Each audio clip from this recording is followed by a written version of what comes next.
ഈ അടൂർ പട്ടണത്തിൽ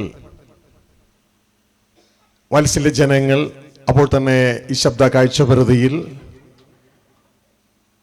ഈ സന്ദേശത്തിന്റെ പരിധിയിലായിരിക്കാൻ സ്വർഗത്തിലെ ദൈവം തെരഞ്ഞെടുത്ത നിങ്ങൾ അനുഗ്രഹീതരാണ്. ദൈവത്തിന് നമ്മളെക്കുറിച്ചുള്ള സ്വപ്നം നിങ്ങളെ അറിയിച്ച്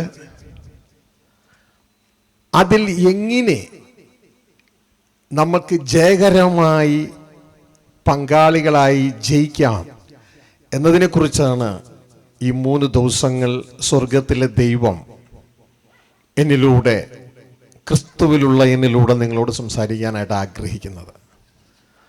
അതുകൊണ്ട് ശ്രദ്ധയോടെ എല്ലാവരോടും ഓർപ്പിക്കുകയാണ്, സ്നേഹനിധിയായ, കരുതുന്ന, നമ്മളെ സൃഷ്ടിച്ച ഒരു സൃഷ്ടാവുണ്ട്. ആ സൃഷ്ടാവിന് നമ്മളെക്കുറിച്ച് വലിയ സ്വപ്നങ്ങളാണുള്ളത്. അതൊന്ന് തിരിച്ചറിഞ്ഞ് അല്പകാലം മാത്രം ഭൂമിയിൽ ജീവിക്കുന്ന നമ്മൾ നിത്യകാലം ജീവിക്കുന്ന ദൈവമക്കളായി തീരുവാൻ ദൈവം ആഗ്രഹിക്കുമ്പോൾ അതിലേക്ക് എന്നെയും കൂടെ ചേർക്കണമേ എന്നുള്ള പ്രാർത്ഥനയോടെ പ്രിയമക്കളെ നമുക്ക് ഏവർക്കും ആയിരിക്കാം ദൈവസന്നിധിയിൽ. ഒരു നിമിഷം നമുക്ക്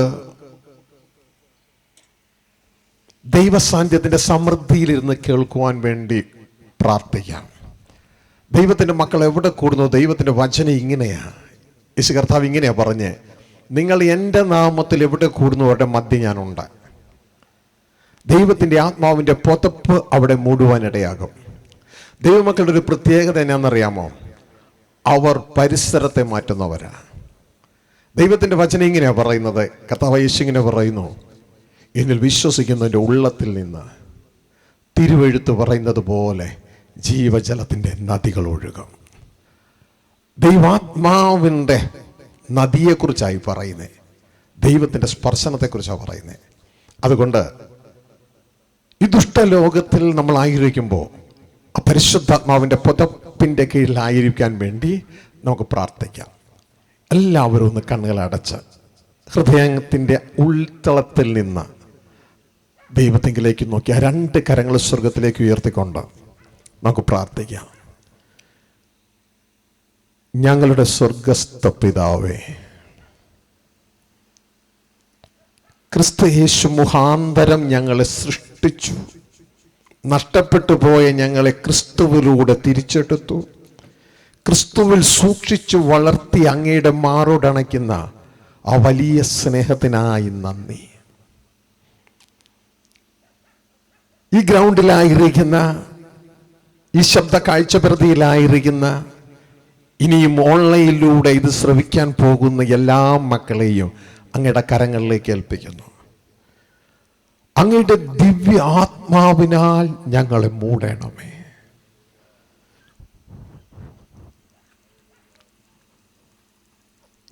അങ്ങയുടെ തേജസ്സിനാൽ ഞങ്ങളെ മൂടണമേ.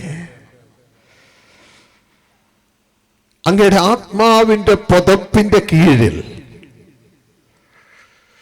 ജീവൻ നിറയുന്നവരായി, ജീവൻ തുടിക്കുന്നവരായി, ജീവൻ പുറത്തേക്ക് തള്ളുന്നവരായി ഞങ്ങൾ തീരുവാൻ അങ്ങയുടെ മക്കളെ അങ്ങ് മൂടിയാട്ടെ. ദുഷ്ടന്റേതായ എല്ലാ പ്രവർത്തനങ്ങളും ഈ മക്കളിൽ, ഈ അന്തരീക്ഷത്തിൽ ഇപ്പോൾ അവസാനിക്കട്ടെ. ദൈവത്തിന്റെ രാജ്യത്വം ഈ മക്കളുടെ ഹൃദയങ്ങളിൽ മേലും, ഈ അന്തരീക്ഷത്തിന്റെ മേലും, ഈ അടൂർ പട്ടണത്തിന്റെ മേലും പ്രഖ്യാപിക്കുന്നു. യേശു കർത്താവിന്റെ കർത്തൃത്വം ഞങ്ങളുടെ പ്രഖ്യാപിക്കുന്നു.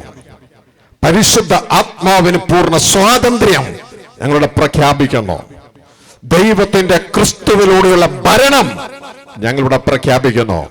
മനുഷ്യ ഹൃദയങ്ങൾ പിശാചിന്റെ പിടിയിൽ നിന്ന്, മറ്റു ഭാരങ്ങളിൽ നിന്ന്, തിന്മകളിൽ നിന്ന് സ്വാതന്ത്ര്യം പ്രാപിക്കട്ടെ.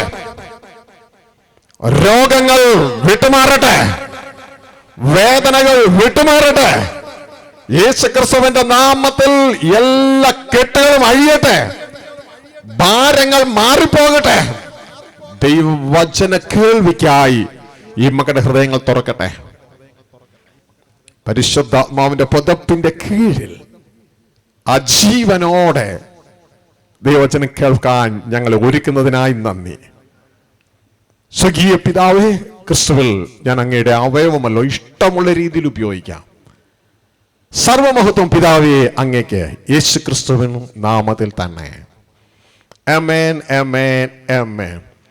ഗ്രൗണ്ടിലായിരിക്കുന്ന, ശബ്ദ കാഴ്ചപ്രതിയിലായിരിക്കുന്ന എല്ലാവർക്കും സ്വർഗസ്ഥ പിതാവിൻ്റെയും കർത്താവായ യേശു ക്രിസ്തുവിൻ്റെയും നാമത്തിലുള്ള സ്നേഹ വന്ദനം അറിയിക്കുകയാണ്. പ്രിയമക്കളെ, ഞാൻ നിങ്ങളെപ്പോലെ നിങ്ങളുടെ കൂട്ടത്തിലുള്ള ഒരു സഹോദരൻ മാത്രമാണ്. എൻ്റെ ജോലി എന്ന് പറയുന്നത് അത്യുന്നതനായ ദൈവത്തിൻ്റെ ചിന്തകൾ ഈ ഭൂമിയിൽ അറിയിക്കുക. ജാതി മത സംഘടന ഭേദം ഒന്നുമില്ലാതെ, ഡിനോമിനേഷൻ്റെ അതിർവരമ്പുകളില്ലാതെ കാര്യങ്ങൾ അറിയിക്കുക. എൻ്റെ പേര് കർത്താദാസൻ പറഞ്ഞല്ലോ, ഷാജി ജോസഫ് എന്നാണ്. എറണാകുളം പ്രാർത്ഥനാലയത്തിൽ കഴിഞ്ഞ അനേക വർഷങ്ങളായി, 22-23 വർഷങ്ങളായി എല്ലാ മാസവും റിട്രീറ്റ്, 7 ദിവസത്തെ റിട്രീറ്റ് നടന്നു വരുന്നു. അനേക വ്യക്തികൾ അവിടെ വന്ന് യേശു കർത്താവിനെ രക്ഷകനും കർത്താവുമായി സ്വീകരിച്ച് യേശുവെ അനുഗമിച്ച് സ്വർഗസ്ഥ പിതാവിലേക്കുള്ള യാത്രയിലാണ്. പലരും ഇതാ ആ രക്ഷാനുഭവത്തിൽ കടന്നു വരികയും സ്നാനപ്പെടുകയും ഒക്കെ ചെയ്യുവാനുള്ള സ്വർഗത്തിലെ സഹായിച്ചു. പ്രിയ സഹോദരങ്ങളെ, ഈ യാത്രക്കിടയിൽ മത്തായി സുവിശേഷം 24:14 പ്രകാരം രാജത്വത്തിന്റെ സുവിശേഷം സകല സൃഷ്ടികൾക്ക് സാക്ഷ്യമായി ഈ ലോകത്തിൽ എല്ലായിടും അറിയിക്കപ്പെടും എന്നുള്ള ആ വചനത്തിന്റെ അടിസ്ഥാനത്തിന്റെ മേൽ യേശു കർത്താവ് ഏൽപ്പിച്ചിരിക്കുന്ന, ശിഷ്യന്മാർക്ക് ഏൽപ്പിച്ചിരിക്കുന്ന ആ മാൻഡേറ്റിന്റെ ഭാഗമായിട്ടാണ് ഈ പട്ടണത്തിലും നിങ്ങളുടെ അടുക്കലും കടന്നു വരുവാൻ സ്വർഗത്തിലെ ദൈവം ഇടയാക്കി. ഇത്രയും പേർക്ക് കടന്നു വരുവാൻ സ്വർഗത്തിലെ ദൈവം സഹായിച്ചു. അതിനായി ദൈവത്തിന് സ്തോത്രം ചെയ്യുകയാണ്. ഈ സന്ദേശത്തിന്റെ തണലായിരിക്കുമ്പോൾ തന്നെ ദൈവം എല്ലാ ആശ്വാസങ്ങളാലും നിങ്ങളെ ആശ്വസിപ്പിക്കട്ടെ എന്ന് പ്രാർത്ഥിക്കുകയും, നിങ്ങളിത് കേട്ടുകൊണ്ടിരിക്കുമ്പോൾ തന്നെ ദൈവത്തിന്റെ ആത്മാവിന്റെ കര നിങ്ങളുടെ മേൽ പ്രവർത്തിക്കുവാനായിട്ട് ഇടയാകട്ടെ. അതുകൊണ്ട് ദാ ഒരു ഭൂമി വെള്ളം വലിച്ചെടുക്കുന്നത് പോലെ ദൈവത്തിന്റെ ആത്മാവിന്റെ ചിന്തകൾ വലിച്ചെടുക്കുവാൻ, ജീവൻ വലിച്ചെടുക്കുവാൻ ഒരു മനോഭാവത്തോടുകൂടെ പ്രിയമക്കളെ നിങ്ങളായിരിക്കണം എന്നുള്ള കാര്യം പ്രത്യേകം ഓർപ്പിക്കുകയാണ്. ഞാൻ പലപ്പോഴും കണ്ടിട്ടുണ്ട്, ദൈവത്തിന്റെ ആത്മാവിന്റെ സാന്നിധ്യം വരുമ്പോൾ ചിലർക്കത് സ്പർശനം പോലും കിട്ടത്തില്ല, പക്ഷെ ചിലർ വളരെ സ്പീഡിൽ അത് വലിച്ചെടുക്കുന്നത് കാണുവാനായിട്ട് കഴിയും. ഹല്ലേലൂയ. അതുകൊണ്ട് വളരെ സ്പീഡിൽ വലിച്ചെടുക്കുന്ന വ്യക്തിത്വങ്ങളെ പോലെ നാം ആയിരിക്കണം. കുറച്ച് വെള്ളം കിടക്കുകയാ, ആ വെള്ളം കിടക്കുന്ന മണ്ഡലത്തിലേക്ക് ഒരു കല്ലെടുത്ത് വെച്ചാൽ കല്ല് തിരിച്ചെടുക്കുമ്പോൾ കല്ലിന്റെ ഉള്ളിൽ ഒരു വെള്ളവുമില്ല. പക്ഷേ ആ വെള്ളത്തിലേക്ക് ഒരു സ്പോഞ്ച് എടുത്ത് വെച്ച് കഴിഞ്ഞാൽ സ്പോഞ്ച് തിരിച്ചെടുക്കുമ്പോൾ ആ സ്പോഞ്ച് ഉള്ള വെള്ളം മുഴുവൻ വലിച്ചെടുത്തിട്ടുണ്ടാകും. ഇതേപോലെയായിരിക്കണം ഇവിടെ വ്യാപരിക്കുന്ന ദൈവ സാന്നിധ്യം. നിങ്ങൾ വലിച്ചെടുക്കുന്ന വ്യക്തികളായിരിക്കണം. ദൈവ സാന്നിധ്യം വലിച്ചെടുത്തുകൊണ്ട് നിങ്ങൾ എവിടെ കടന്നു ചെന്നാലും, ആ കല്ല് വേറെ എവിടെ ചെന്നാലും വേറെ ഒരു ഗുണവുമില്ല, ഒരു കല്ല് കല്ലായിട്ട് തന്നെ ഇരിക്കും. പക്ഷെ സ്പോഞ്ച്, ആ നനഞ്ഞ സ്പോഞ്ച് എവിടെ ചെന്നാലും അവിടെ വെള്ളം ഇറ്റിറ്റ് വീഴുന്നത് പോലെ നിങ്ങൾ എവിടെ ചെന്നാലും അവിടെ ദൈവ സാന്നിധ്യം ഇറ്റിറ്റ് വീഴണം. അതാണ് ദൈവത്തിന്റെ മക്കൾ. അവർ കടന്നു ചെല്ലുന്ന മേഖലകളിൽ, എല്ലാ മേഖലകളിൽ സമാധാനം ഉണ്ടാകും. കർത്താവിന്റെ വചനം ഇങ്ങനെയാ പറയുന്നത്, ഇതാ കലക്കമുണ്ടാക്കുന്നവരല്ല ദൈവത്തിന്റെ മക്കൾ, സമാധാനം ഉണ്ടാക്കുന്നവരാണ് ദൈവത്തിന്റെ മക്കൾ. ദൈവത്തിന്റെ മക്കൾ സമാധാനത്തിന്റെ ഫാക്ടറിയാ, സമാധാനത്തിന്റെ പ്രൊഡക്ഷൻ ഉണ്ടാക്കുന്നവരാ, വേറെ ഒന്നുമല്ല. കാരണം അവരുടെ ഉള്ളിൽ നിന്ന് പുറത്തേക്ക് വരുന്ന ദൈവത്തിന്റെ സാന്നിധ്യമാണ് ആ സമാധാനം ഉണ്ടാക്കുന്ന, ഐശ്വര്യം ഉണ്ടാക്കുന്ന, നന്മകൾ ഉണ്ടാക്കുന്നത്. അവർക്ക് തർക്കിക്കാൻ ഒന്നുമില്ല, പകരം അവർക്ക് കാണിക്കാൻ ചിലതുണ്ട്. മറ്റൊന്നുമല്ല, അവരിൽ ജീവിക്കുന്ന ക്രിസ്തു. ക്രിസ്തുവിനെ കാണിക്കാൻ ചിലതുണ്ട്, മറ്റൊന്നുമല്ല, തന്നിൽ ജീവിക്കുന്ന തന്റെ പിതാവ്. ഇതുകൊണ്ടാണ് യേശു കർത്താവ് പറഞ്ഞ്, എന്നെ കാണുന്നവർ എന്റെ അപ്പനെ കാണുന്നു, എന്റെ അപ്പൻ എന്റെ ഉള്ളിൽ ജീവിച്ച് എന്നിലൂടെ പ്രവർത്തിക്കുന്നു. ഇതാണ് ദൈവത്തിന്റെ മക്കൾ. പ്രിയ കുഞ്ഞുങ്ങളെ, ഈ ഒരു തലത്തിലേക്ക് എല്ലാവരും എത്തിച്ചേരുവാൻ, യേശു ക്രിസ്തുവിന്റെ പൂർണ്ണതയിലേക്ക് എല്ലാവരും എത്തിച്ചേരുവാൻ നമ്മുടെ സ്വർഗസ്ഥ പിതാവ് ആഗ്രഹിക്കുക. റോമ 8:29 ഇങ്ങനെയാ പറയുന്നത്, തന്റെ പുത്രനായ ക്രിസ്തു അനേക സഹോദരന്മാരിൽ ആദ്യജാതനാകേണ്ടതിന് അവന്റെ സ്വരൂപത്തിൽ അനുരൂപമാകുവാൻ, അതായത് ക്രിസ്തുവെ പോലെയാകാൻ എന്നെയും നിങ്ങളെയും മുൻ നിയമിച്ചിരിക്കുകയാ. ആ നിയമനത്തിലേക്ക് നമുക്ക് യാത്രയാകാം. അപ്പൊ എന്റെ പ്രിയ കുഞ്ഞുങ്ങളെ, എന്നെ ഏൽപ്പിച്ച ആ അസൈൻമെന്റിലേക്ക് കിടക്കുവാനായിട്ട് ഞാൻ ആഗ്രഹിക്കുക. എന്നെ ഏൽപ്പിച്ച അസൈൻമെന്റ് എന്ന് പറയുന്നത്, ദൈവത്തിന് നമ്മളെ കുറിച്ചുള്ള സ്വപ്നം എന്താണെന്ന് ജനത്തെ അറിയിക്കണം. ഹല്ലേലൂയ. ദൈവത്തിന് നമ്മളെ കുറിച്ചുള്ള സ്വപ്നം എന്താണെന്ന് അറിയിക്കണം. നിങ്ങൾക്കറിയാം, ധാരാളം മതങ്ങളൊക്കെ ഇവിടെ ഉണ്ടല്ലേ. ഈ മതങ്ങളൊക്കെ എന്ന് പറയുന്നത് മനുഷ്യൻ ദൈവത്തെ അന്വേഷിച്ചുള്ള യാത്രയിൽ ഉണ്ടായതാണ്. ദൈവത്തെക്കുറിച്ച് മനുഷ്യന്റെ ഐഡിയകളാണ് മതങ്ങൾ. എന്നാൽ മനുഷ്യനെ കുറിച്ചുള്ള ദൈവത്തിന്റെ ആലോചനയാണ് യേശുക്രിസ്തു പ്രസംഗിച്ച രാജത്വത്തിന്റെ സുവിശേഷം. ഹല്ലേലൂയ. മനുഷ്യനെ കുറിച്ച് ദൈവത്തിന്റെ പദ്ധതിയാണ്, ദൈവത്തിന്റെ ഭാവിയാണ്. ഹല്ലേലൂയ. ദൈവം മനുഷ്യനെ കുറിച്ച് ആഗ്രഹിക്കുന്ന ഭാവിയാണ്. അപ്പോൾ വിശുദ്ധ വചനം വായിച്ചുകൊണ്ടാണ് നമ്മൾ ഈ ശുശ്രൂഷയിലേക്ക് കടന്നു പോകുന്നത്. കാരണം എന്നെ ഏൽപ്പിച്ച ഞാൻ ക്രിസ്തുവിൽ ദൈവത്തിന്റെ ഒരു അവയവം മാത്രമായി നിൽക്കുകയാണ്. അപ്പൊ എന്നെ ഏൽപ്പിച്ച ചിന്തകൾ നിങ്ങളെ അറിയിക്കുക. മത്തായി 24:14 നാം ആദ്യം വായിക്കാൻ പോവുകയാണ്. അതോട് ചേർന്ന് വേറെ 2 വചനങ്ങൾ കൂടി വായിക്കാനായിട്ട് ആഗ്രഹിക്കുകയാണ്, കീ വാക്കുകളായിട്ട്. വായിച്ച മത്തായി 24:14.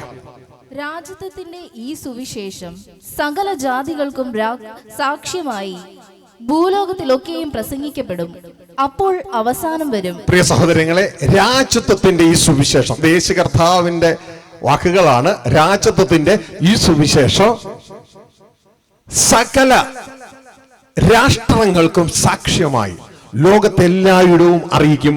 അതോടെ ഈ യുഗം അവസാനിക്കും. ലോകം അവസാനിക്കുന്നല്ല, ഈ യുഗം അവസാനിക്കും. യേശു ക്രിസ്തു ജെറുസലേം തലസ്ഥാനമായി ദൈവരാജ്യത്തിന്റെ ഗവൺമെന്റ് രൂപീകരിക്കും. യെശയ്യാ 9:6 ഇനിയും നിവർത്തിക്കപ്പെടാനുള്ള ഒരു പ്രവചനമാണ്, ആധിപത്യം അവന്റെ തോളിലിരിക്കും. ഗവൺമെന്റ് യേശു ക്രിസ്തുവിന്റെ തോളിലിരിക്കും. അത് നിവൃത്തിയാകും. അപ്പോ എന്റെ പ്രിയ സഹോദരങ്ങളെ, ഈ രാജ്യത്വത്തിന്റെ സുവിശേഷം എന്താണ് എന്ന് നാം മനസ്സിലാക്കുക. അപ്പോ ഇതോട് ചേർന്ന് മറ്റു 2 വാചകങ്ങളും കൂടെ ഇടങ്കയും വലങ്കയും പോലെ നമ്മൾ വായിക്കാൻ പോവുകയാണ്. അതിൽ ഒന്നാണ് വെളിപ്പാട് പുസ്തകം 11:15. എടുത്തു വായിച്ചാട്ടെ. വെളിപ്പാട് പുസ്തകം 11:15 വളരെ പ്രധാനപ്പെട്ടതാണ്, ഇനി നടക്കേണ്ട സംഭവമാണ്. 11:15. ഏഴാമത്തെ ദൂതൻ ഊതിയപ്പോൾ ലോകരാജ്യത്വം നമ്മുടെ കർത്താവിനും അവന്റെ ക്രിസ്തുവിനും ആയി തീർന്നിരിക്കുന്നു, അവൻ എന്നേക്കും വാഴും എന്ന് സ്വർഗത്തിൽ ഒരു മഹാഘോഷമുണ്ടായി. ശ്രദ്ധിക്കുക, രാജ്യത്വത്തിന്റെ സുവിശേഷം എന്നാന്ന് ചോദിച്ചാൽ ഇറ്റ്സ് പ്യൂർലി സ്പിരിച്വൽ പൊളിറ്റിക്സ്. ശ്രദ്ധിച്ചു കേൾക്കുക, പ്യൂർലി സ്പിരിച്വൽ പൊളിറ്റിക്സ്. നിങ്ങൾക്ക് ധാരാളം ഫിസിക്കൽ പൊളിറ്റിക്സിനെ കുറിച്ച് അറിയാം അല്ലെ? ഇപ്പൊ നമ്മുടെ നാട്ടിൽ ഇലക്ഷൻ കഴിഞ്ഞേ ഉള്ളൂ. ഭരണാധികാരികളെ തെരഞ്ഞെടുക്കുകയാണ്. ഇതാ പഞ്ചായത്തിലേക്ക്, അതോടൊപ്പം തന്നെ പല പല കോർപ്പറേഷൻ മുനിസിപ്പാലിറ്റിയിലേക്കൊക്കെ തെരഞ്ഞെടുപ്പ് നടക്കുകയായിരുന്നു. ത്രിതല പഞ്ചായത്ത് ഇല്ലേ? ഗ്രാമപഞ്ചായത്ത്, ബ്ലോക്ക് പഞ്ചായത്ത്, ജില്ലാ പഞ്ചായത്ത്, അവിടെയൊക്കെ തെരഞ്ഞെടുത്തു. നമ്മൾ പലരെയും കാൻഡിഡേറ്റ്സ് ആയിട്ട് തെരഞ്ഞെടുത്തു. അവർ ജയിച്ചു. അവരാണ് ഇനി 5 വർഷം വാഴുന്നത്. എന്നാൽ യേശു കർത്താവിന്റെ സുവിശേഷം എന്ന് പറയുന്നത് it's A purely spiritual politics. ഈ പ്ലാനറ്റ് ഒരിക്കലും കേൾക്കരുതെന്ന് പിശാച് ആഗ്രഹിക്കുന്ന സന്ദേശമാണത്. വേറെ ഒന്നുമല്ല. ഇതിലൂടെ ഈ ലോകം വാഴുന്ന പൈശാചിക ശക്തിയുടെ ഭരണത്തെ എടുത്തു മാറ്റുകയും അത്യുന്നതനായ ദൈവം തന്റെ പുത്രനായ ക്രിസ്തുവിലൂടെ ദൈവത്തിന്റെ ഗവൺമെന്റ് ഈ ഭൂമിയുടെ മുകളിൽ രൂപീകരിക്കുകയും ചെയ്യുകയാണ് ഇതിലൂടെ. ശ്രദ്ധിച്ച് കേൾക്കുക, എന്താണ് ഈ രാജ്യത്തെ സുവിശേഷം? അതിലെന്താണ് നടക്കുന്നത്? അതാണ് നമ്മളിപ്പോ വായിച്ചത്. വെളിപ്പാട് 11:15. എല്ലാ ദൈവദാസന്മാരും അണ്ടർലൈൻ ചെയ്യണം ഈ സംഭവം. 11:15 എഴുതിയിരിക്കുന്നു, ഏഴാമത്തെ ദൂതൻ കാഹളം ഊതുമ്പോൾ ലോകരാജ്യത്വം, പിശാചിന്റെ കയ്യിൽ ഇതുവരെ അലങ്കരിക്കപ്പെട്ടിരിക്കുന്ന ലോകരാജ്യത്വം അവന്റെ കയ്യിൽ നഷ്ടപ്പെടും. അത് അത്യുന്നതനായ സ്വർഗസ്ഥ പിതാവിന്റെയും പിതാവിന് വേണ്ടി സകലതും വാഴുന്ന പുത്രനായ ക്രിസ്തുവിന്റെയും കരങ്ങളിലേക്ക് ലോകഭരണം കൈമാറ്റപ്പെടും. ഇത് രാജ്യത്തെ സുവിശേഷം നടക്കുന്ന ഏറ്റവും പ്രധാനപ്പെട്ട കാര്യമാണ്. ഒന്നുകൂടി വായിക്കുക ആ വചനം. കീ വാക്കുകളാണ് ഈ 3 സന്ദേശത്തിന്റെ കീ വാക്കുകളാണ്. വായിച്ച ഏഴാമത്തെ ദൂതൻ സൗണ്ട് ഇല്ലല്ലോ. ഏഴാമത്തെ ദൂതൻ ഊതിയപ്പോൾ ലോകരാജ്യത്വം, ലോകത്തിന്റെ ഭരണം നമ്മുടെ കർത്താവിനും, നമ്മളുടെ കർത്താവ് എന്ന് പറഞ്ഞാൽ സ്വർഗസ്ഥ പിതാവ്. ശ്രദ്ധിക്കുക, സ്വർഗസ്ഥ പിതാവിനും അവന്റെ ക്രിസ്തുവിനും, സ്വർഗസ്ഥ പിതാവിന്റെ ക്രിസ്തു എന്ന് പറഞ്ഞാൽ നമ്മുടെ കർത്താവായ യേശുവിനും ആയി തീർന്നിരിക്കുന്നു. ശ്രദ്ധിച്ചു കേൾക്കുക, ഏഴാമത്തെ ദൂതൻ കാഹളം ഊതിയപ്പോൾ, അത് ഇതുവരെ സംഭവിച്ചിട്ടില്ല, അത് സംഭവിക്കേണ്ടത് ആണ്. ഹല്ലേലൂയ. ഈ ഭൂമിക്ക് മുകളിലുള്ള ആത്മീക ഭരണം, സ്പിരിച്വൽ ഭരണം കൈമാറ്റം ചെയ്യപ്പെടാൻ പോകുന്നു. പഴയ ഭരണം തകരപ്പെടുകയും ദൈവത്തിന്റെ ഭരണം, ഈ ഭൂമിയുടെ ഭരണം ഏറ്റെടുക്കുകയും ചെയ്യാൻ പോവുകയാണ്. ഹല്ലേലൂയ. മറ്റൊന്നുമല്ല, ഉടമസ്ഥന്റെ കയ്യിലേക്ക് ഭരണം തിരികെ ലഭിക്കാൻ പോവുകയാണ്. ഹല്ലേലൂയ. ഉടമസ്ഥൻ ഭരണം ഏറ്റെടുക്കാൻ പോവുകയാണ്. എന്താണ് സന്ദേശം എന്ന് ചോദിച്ചാൽ, ഇന്ന് നിങ്ങൾ തിരിച്ചു പോകുമ്പോൾ പലരും ചോദിക്കും, എന്തായിരുന്നു സന്ദേശം, എങ്ങനെ ഉണ്ടായിരുന്നു എന്ന് ചോദിച്ചാൽ പറയണോ, സന്ദേശം ഇതാണ്: ഉടമസ്ഥൻ ഭരണം ഏറ്റെടുക്കാൻ വരുന്നു. ഭൂമിയുടെ ഭരണം ഏറ്റെടുക്കാൻ ഉടമസ്ഥൻ വരുന്നു. ഇതാണ് സന്ദേശം. ഇതാര് പറഞ്ഞു? ഞങ്ങൾ ആരും ഇതുവരെ കേട്ടിട്ടില്ലല്ലോ. ഒരു പാസ്റ്ററും പറഞ്ഞ് കേട്ടിട്ടില്ല, ഒരു അച്ഛനും പറഞ്ഞ് കേട്ടിട്ടില്ല, ഒരു മെത്രാനും പറഞ്ഞ് കേട്ടിട്ടില്ല. എന്നാൽ ഒരു വ്യക്തി വന്ന് പറഞ്ഞു, പക്ഷെ അദ്ദേഹം പറഞ്ഞു, ഇതാണ് യേശു കർത്താവ് പറഞ്ഞ സുവിശേഷം എന്ന്. യേശു കർത്താവ് ഇങ്ങനെയാ പറഞ്ഞ്, ഉടമസ്ഥൻ ഭരണം ഏറ്റെടുക്കാൻ വരുന്നു. ദൈവരാജ്യം ഭൂമിയെ സമീപിച്ചിരിക്കുന്നു. മനുഷ്യ, നീ മാനസാന്തരപ്പെട്ട് ഈ പറഞ്ഞ സദ്വാർത്തയിൽ വിശ്വസിക്ക. ഇതാണ് രാജത്വത്തിന്റെ സുവിശേഷം. ഹല്ലേലൂയ. ഇതാണ് യേശു പറഞ്ഞ സുവിശേഷം. ശ്രദ്ധിച്ച് കേൾക്കുക. ഇതാണ് യേശു പറഞ്ഞ സുവിശേഷം. ഈ പ്ലാനറ്റിൽ ഇന്ന് കേൾക്കാൻ കഴിയാത്ത യേശു പറഞ്ഞ സുവിശേഷം. ഹല്ലേലൂയ. വ്യക്തതയോടെ മനസ്സിലാക്കുക. മർക്കോസ് 1:15. എന്നെ വിശ്വസിക്കരുത്, നിങ്ങളുടെ കയ്യിലുള്ള ബൈബിളിലെ വചനം വിശ്വസിക്കുക. യേശു ദൈവദാസനെ പ്രത്യേകം ശ്രദ്ധിക്കുക. ഒരുപക്ഷെ ജനത്തിന് മനസ്സിലാവുകയില്ല ഇത്. നിങ്ങൾ ഇത് ഏറ്റെടുത്തത് അങ്ങനെ തന്നെയോ എന്ന് വിശുദ്ധ ബൈബിൾ നോക്കി ഉറപ്പിച്ചിട്ട് അത് ജനത്തിന് കൊടുക്കണം. ഇതാണ് ഞാൻ എല്ലാ ദൈവദാസനോടും പറയുന്നത്. യേശു പ്രസംഗിച്ച സുവിശേഷം വായിക്കുക. മാർക്കോസ് 1:15. കാലം തികഞ്ഞു, ദൈവരാജ്യം സമീപിച്ചിരിക്കുന്നു, മാനസാന്തരപ്പെട്ട് സുവിശേഷത്തിൽ വിശ്വസിപ്പീൻ എന്ന് പറഞ്ഞു. ശ്രദ്ധിച്ച് കേൾക്കുക. ദൈവത്തിന്റെ വചനം പറയുന്നു, യേശു കർത്താവിന്റെ ആദ്യ പ്രസംഗം, കാലം തികഞ്ഞു. എന്തിനുള്ള കാലം? ദൈവത്തിന്റെ ഭരണം ഭൂമിയെ ഏറ്റെടുക്കുവാനുള്ള കാലം തികഞ്ഞു. ദൈവരാജ്യം സമീപിച്ചിരിക്കുന്നു. ഉടമസ്ഥൻ ഭരണം ഏറ്റെടുക്കുവാനുള്ള കാലം തികഞ്ഞു. അതുകൊണ്ട് നിങ്ങൾ മാനസാന്തരപ്പെട്ട് എന്ത് വിശ്വസിക്കണം? എന്താണ് എഴുതിയിരിക്കുന്നത്? ഒന്ന് വായിച്ച് ജനം കേൾക്കാൻ വേണ്ടി. എന്ത് വിശ്വസിക്കണം? സുവിശേഷത്തിൽ വിശ്വസിക്കണം.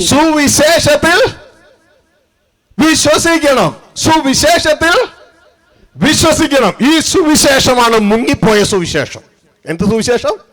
മുങ്ങിപ്പോയ സുവിശേഷം. യേശു പ്രസംഗിച്ച ഈ രാജ്യത്തെ സുവിശേഷമാണ് മുങ്ങിപ്പോയ സുവിശേഷം. ഈ സുവിശേഷത്തെ നിങ്ങൾ വിശ്വസിക്കണം. ശ്രദ്ധിച്ച് കേൾക്കുക. ദാവീദിന്റെ പുത്രനായി ജനിച്ചു മരിച്ചു ഉയർത്തെഴുന്നേറ്റ യേശു തീർച്ചയായും എനിക്ക് സുവിശേഷമാണ് കേട്ടോ. പക്ഷെ ആ സമയം, ഇതൊക്കെ നമ്മൾ പ്രസംഗിക്കുന്ന സുവിശേഷമാണ്, പക്ഷെ ആ സമയത്ത് യേശു മരിച്ചിട്ടുമില്ല, ഉയർത്തെഴുന്നേറ്റിട്ടുമില്ല. ഇന്ന് നമ്മൾ പ്രസംഗിക്കുന്ന സുവിശേഷം ഉണ്ടായിട്ടുമില്ല. ശ്രദ്ധിച്ച് കേൾക്കുക. യേശു മരിച്ചിട്ടുമില്ല, ഉയർത്തെഴുന്നേറ്റിട്ടുമില്ല. ഇന്ന് നമ്മൾ പ്രസംഗിക്കുന്ന സുവിശേഷം ഉണ്ടായിട്ടുമില്ല. അതുണ്ടാകുന്നതിന് മുമ്പ് സുവിശേഷകന്മാരുടെ രാജാവായ ക്രിസ്തു സുവിശേഷം പ്രസംഗിച്ചു. ബൈബിൾ തെളിവ്. ഈ സുവിശേഷമാണ് ഈ പ്ലാനറ്റ് കേൾക്കാൻ ഏറ്റവും ഭയപ്പെടുന്നത്. പിശാച് കേൾക്കാൻ ഏറ്റവും ഭയപ്പെടുന്നത്. പിശാചിന്റെ ലോബികൾ കേൾക്കാൻ ഏറ്റവും ഭയപ്പെടുന്നത്. ആര് പ്രസംഗിച്ച സുവിശേഷം? യേശു ക്രിസ്തു പ്രസംഗിച്ച സുവിശേഷം. എന്നാൽ ദൈവമക്കൾ ഇത് തിരിച്ചറിഞ്ഞുകൊണ്ട് ഈ യേശു പ്രസംഗിച്ച സുവിശേഷം മാറോടണച്ച് തങ്ങളുടെ ജീവിതത്തിൽ കൊണ്ടുവരികയും മറ്റുള്ളവരോട് ഇത് അറിയിക്കുകയും വേണം. കാരണം ഞാൻ നിങ്ങളും വിശ്വസിച്ചാലും വിശ്വസിച്ചില്ലാലും ഉടമസ്ഥൻ ഭൂമിയുടെ ഭരണം ഏറ്റെടുക്കാൻ വരുന്നു. ദൈവരാജ്യം സമീപിച്ചിരിക്കുന്നു. അതുകൊണ്ട് മനുഷ്യൻ എന്ത് ചെയ്യണോ? മനുഷ്യൻ മാനസാന്തരപ്പെട്ട് ഈ സുവിശേഷത്തിൽ, ഏത് സുവിശേഷത്തിൽ? ഉടമസ്ഥൻ ഇതാ ഭൂമിയുടെ ഭരണം ഏറ്റെടുക്കുവാൻ കടന്നു വരുന്നു. ആ കടന്നു വരുമ്പോ ആ ഉടമസ്ഥനെ നമ്മൾ ഒരുമിച്ച് ഒരു കുടുംബമായി അപ്പനും മക്കളുമായി ജീവിക്കുമെന്ന സന്ദേശം മാത്രമല്ല, ഇത് നമ്മൾ സംബന്ധിച്ചുള്ള അടുത്ത സന്ദേശം എന്ന് പറയുന്നത് ഈ ഭൂമിയുടെ ഭരണം ഇത് പിശാചല്ല, പിശാചിന്റെ ലോബിയല്ല. ദൈവത്തിന്റെ മക്കൾ അത് ഏറ്റെടുത്ത് അപ്പന് വേണ്ടി ഭൂമിയെ ക്രിസ്തുവിന്റെ നേതൃത്വത്തിൽ വാഴണം. ഇതാണ് അടുത്ത സന്ദേശം. ദാനിയേൽ പ്രവാചകന്റെ പുസ്തകം അതിന്റെ 2-ാം അധ്യായം 44-ാം വാക്യത്തിൽ ലോക സാമ്രാട്ടായ നെബൂഖദ്നേസർ രാജാവ് കണ്ട ഒരു സ്വപ്നത്തെ കുറിച്ച് പറയുന്നുണ്ട്. ഇപ്പൊ നമ്മൾ വായിക്കുന്ന കീ വാക്യങ്ങൾ മാത്രം. അവിടെ പറയുന്ന ഒരു കാര്യം, ഈ രാജാക്കന്മാരുടെ കാലത്ത് അത്യുന്നതനായ ദൈവം ഒരു പുതിയ ഗവൺമെന്റ് സ്ഥാപിക്കും. അത്യുന്നതനായ ദൈവം ഒരു പുതിയ ഗവൺമെന്റ് സ്ഥാപിക്കും. അത് ഒരു രാഷ്ട്രത്തിനും മാറ്റപ്പെടുകയില്ല, എന്നേക്കും ഈ ഭൂമിയെ വാഴും. ആ ഗവൺമെന്റിൽ മോനെ നീ ഉണ്ടാകണം. ഹല്ലേലൂയ. ആരായിട്ട്?